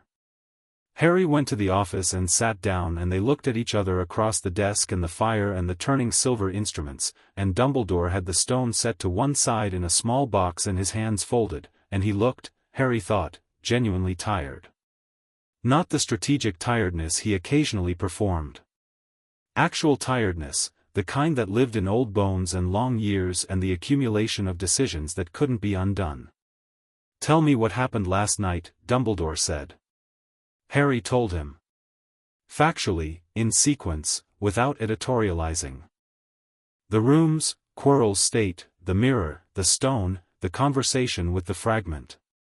He left out what the mirror had shown him and he left out the specific content of the exchange with the fragment at the end, not because he was hiding anything strategically, but because both of those things were his and he was allowed to have things that were his. Dumbledore listened without interrupting. When Harry finished, he was quiet for a long moment. "The fragment is gone," Dumbledore said. "For now. You believe it will return." "He'll return," Harry said, the pronoun a deliberate choice, and Dumbledore caught it and said nothing about it. "In a different form, through a different path. Not this year. Possibly not for several years. But yes. And when he does," Dumbledore said carefully, "the prophecy, I've been thinking about the prophecy," Harry said. "Oh? The prophecy says the one with the power to vanquish the Dark Lord." Vanquish. Not kill. Not die for. He paused. "Those are different things. The interpretation is yours," Harry said. "You interpreted vanquish as a death exchange. A sacrifice. The boy walks into death so the Dark Lord's killing curse rebounds." He held Dumbledore's gaze. "That's one reading. It's not the only one." "Harry, I'm not saying I know the right reading," Harry said. "I'm saying you built an entire plan on one interpretation of one word and the plan required a specific person and that person doesn't exist." He paused. "So the plan needs to change." Dumbledore looked at him for a long time. The fire crackled. Fawkes made his low musical sound and tilted his bright head. "You are," Dumbledore said, slowly, "the most unexpected thing that has happened to me in 40 years. "I know," Harry said. "I don't mean it as a compliment, necessarily. I know that too." Harry looked at the old man, looked at him honestly, without the clinical distance he usually maintained, seeing a person rather than a problem. "I'm not your enemy. I know you believe I should be. I know the logical conclusion of everything you've done and everything I know about it should produce a child who hates you." He paused. "I don't hate you. You made terrible choices. You made them from a genuine place. Both of those things are true and they don't cancel each other out." Dumbledore's throat moved. "The estate documents," Harry said, after a moment. "Griphook says the challenge should clear by June. I'll have access to the full vault and my parents' effects by summer." He stood. "I'd like to ask you something." "Ask." "When this is over, when Voldemort returns properly and we deal with it, whatever that looks like, will you let it be over? Will you let the wizarding world make its own choices rather than the ones you've arranged for it?" Dumbledore was very still. "I don't know," he said. Harry nodded. He'd expected some version of that answer and the honesty of it was worth something. "That's the most honest thing you've said to me," he said. "Thank you for it." He moved to the door. "One more thing." "Yes?" "The Weasleys.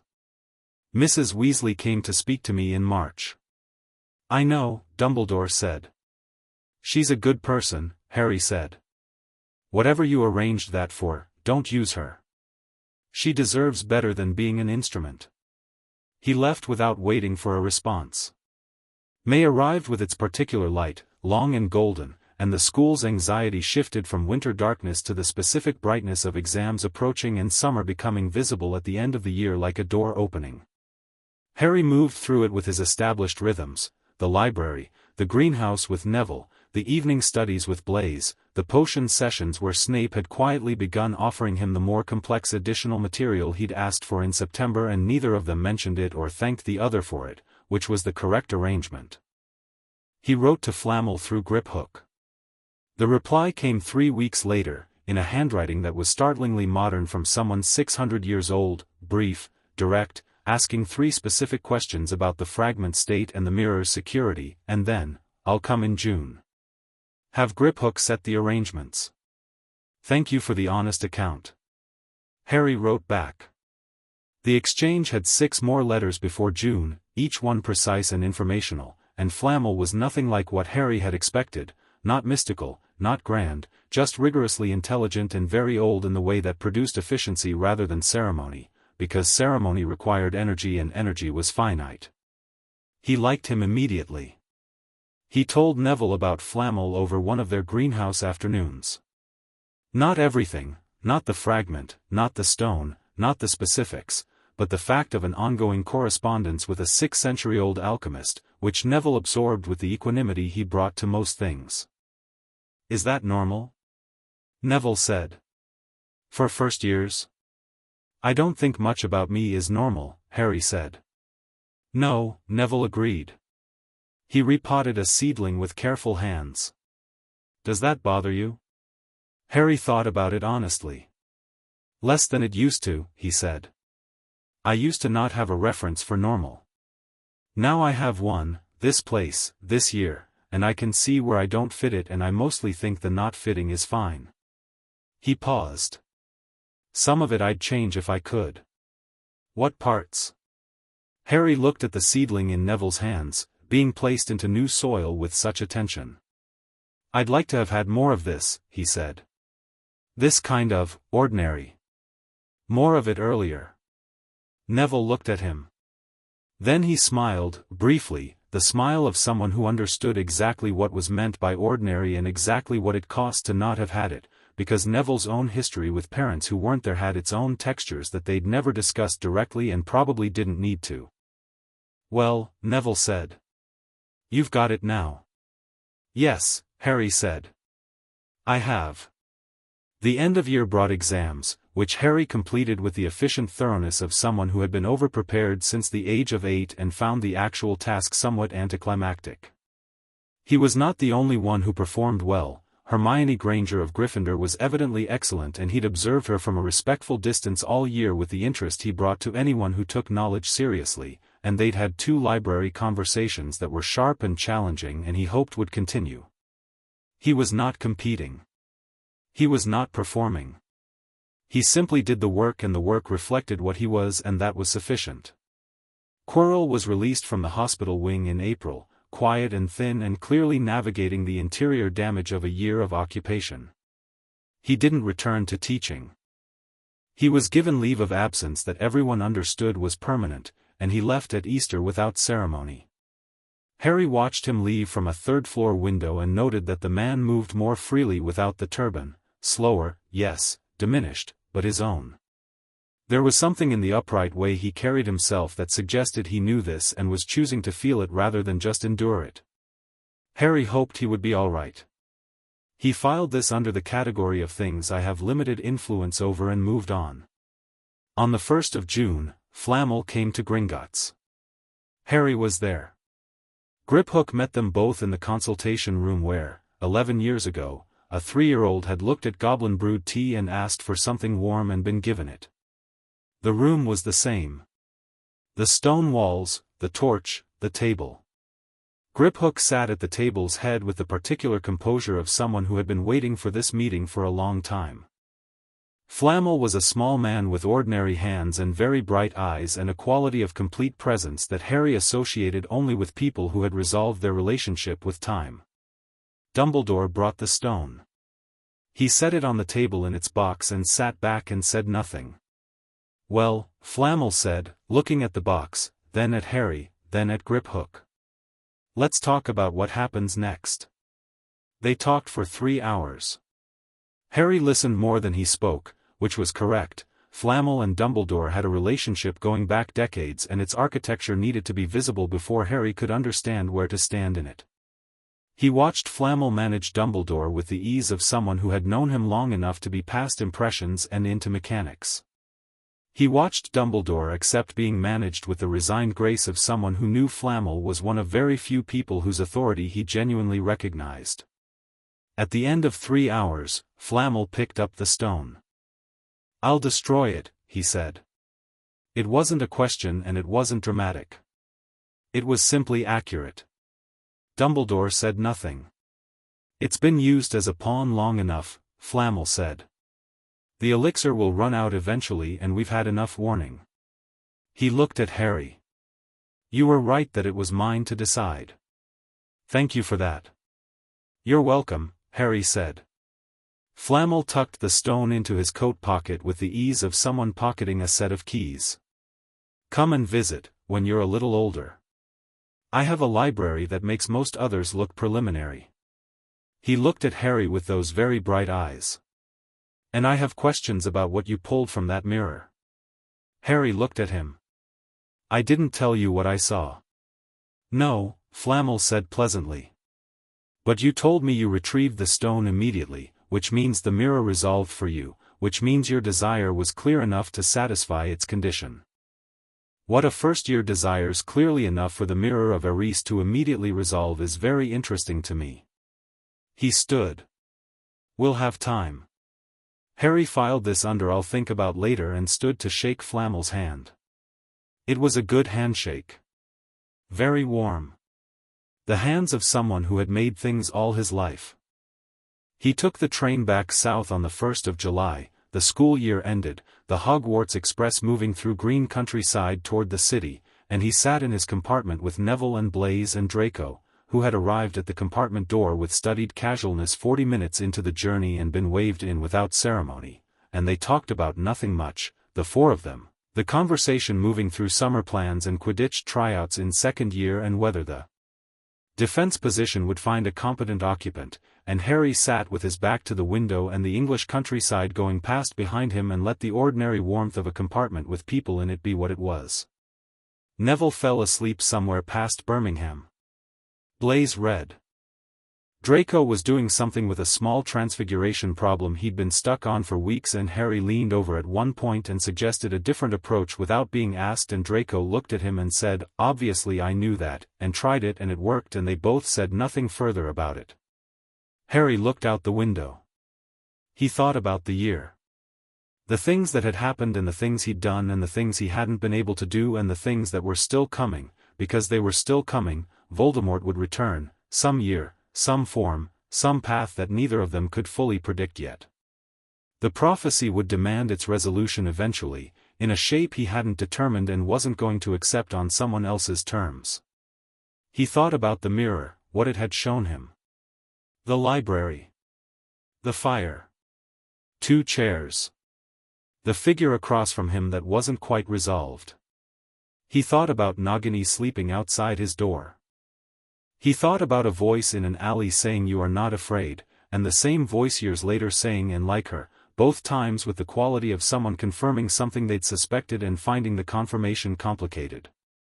He thought about what came next. He was 12 years old in 2 months.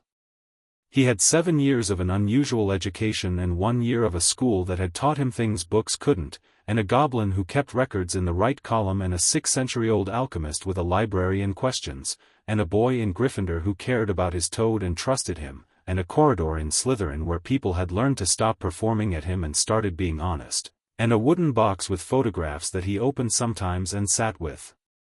He had a wand with a brother core he wasn't going to let define him. He had no master. He had no instrument handler. He had no destiny he'd accepted on someone else's terms.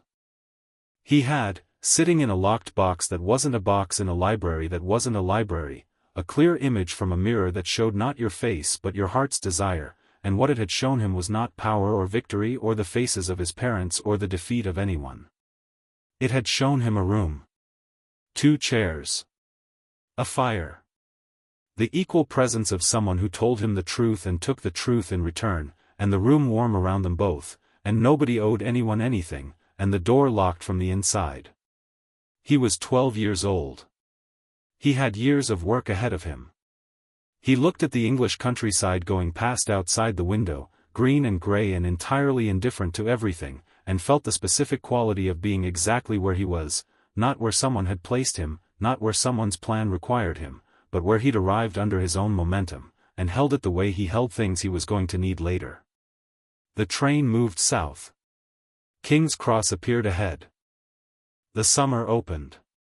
Harry Potter stepped off the Hogwarts Express and into it. He had no particular expression on his face. He wasn't afraid of anything waiting for him. He walked through the barrier from platform 9 3/4 into the ordinary human noise of King's Cross, the station full of people and luggage and the particular London September smell of diesel and coffee, and he stood on the concourse for a moment and looked at the board and at the crowd and at all of it, the world going about its enormous ordinary business. He chose a direction. He walked. Nobody stopped him. Nobody was going to stop him. Somewhere in Yorkshire a manor held its wards and its library and a snake who missed him, and somewhere in the crowd an old man with a long white beard was making plans he thought were still operable, and somewhere formless and patient a fragment of something vast was doing the slow work of becoming, and somewhere in a Gringotts archive a document sat in a private box under a name that wasn't the filer's, and Harry Potter walked through King's Cross station with the stone gone and the year done and 12 years of a life that was entirely, irreversibly his own, and the world didn't know yet what that meant. But it was going to find out.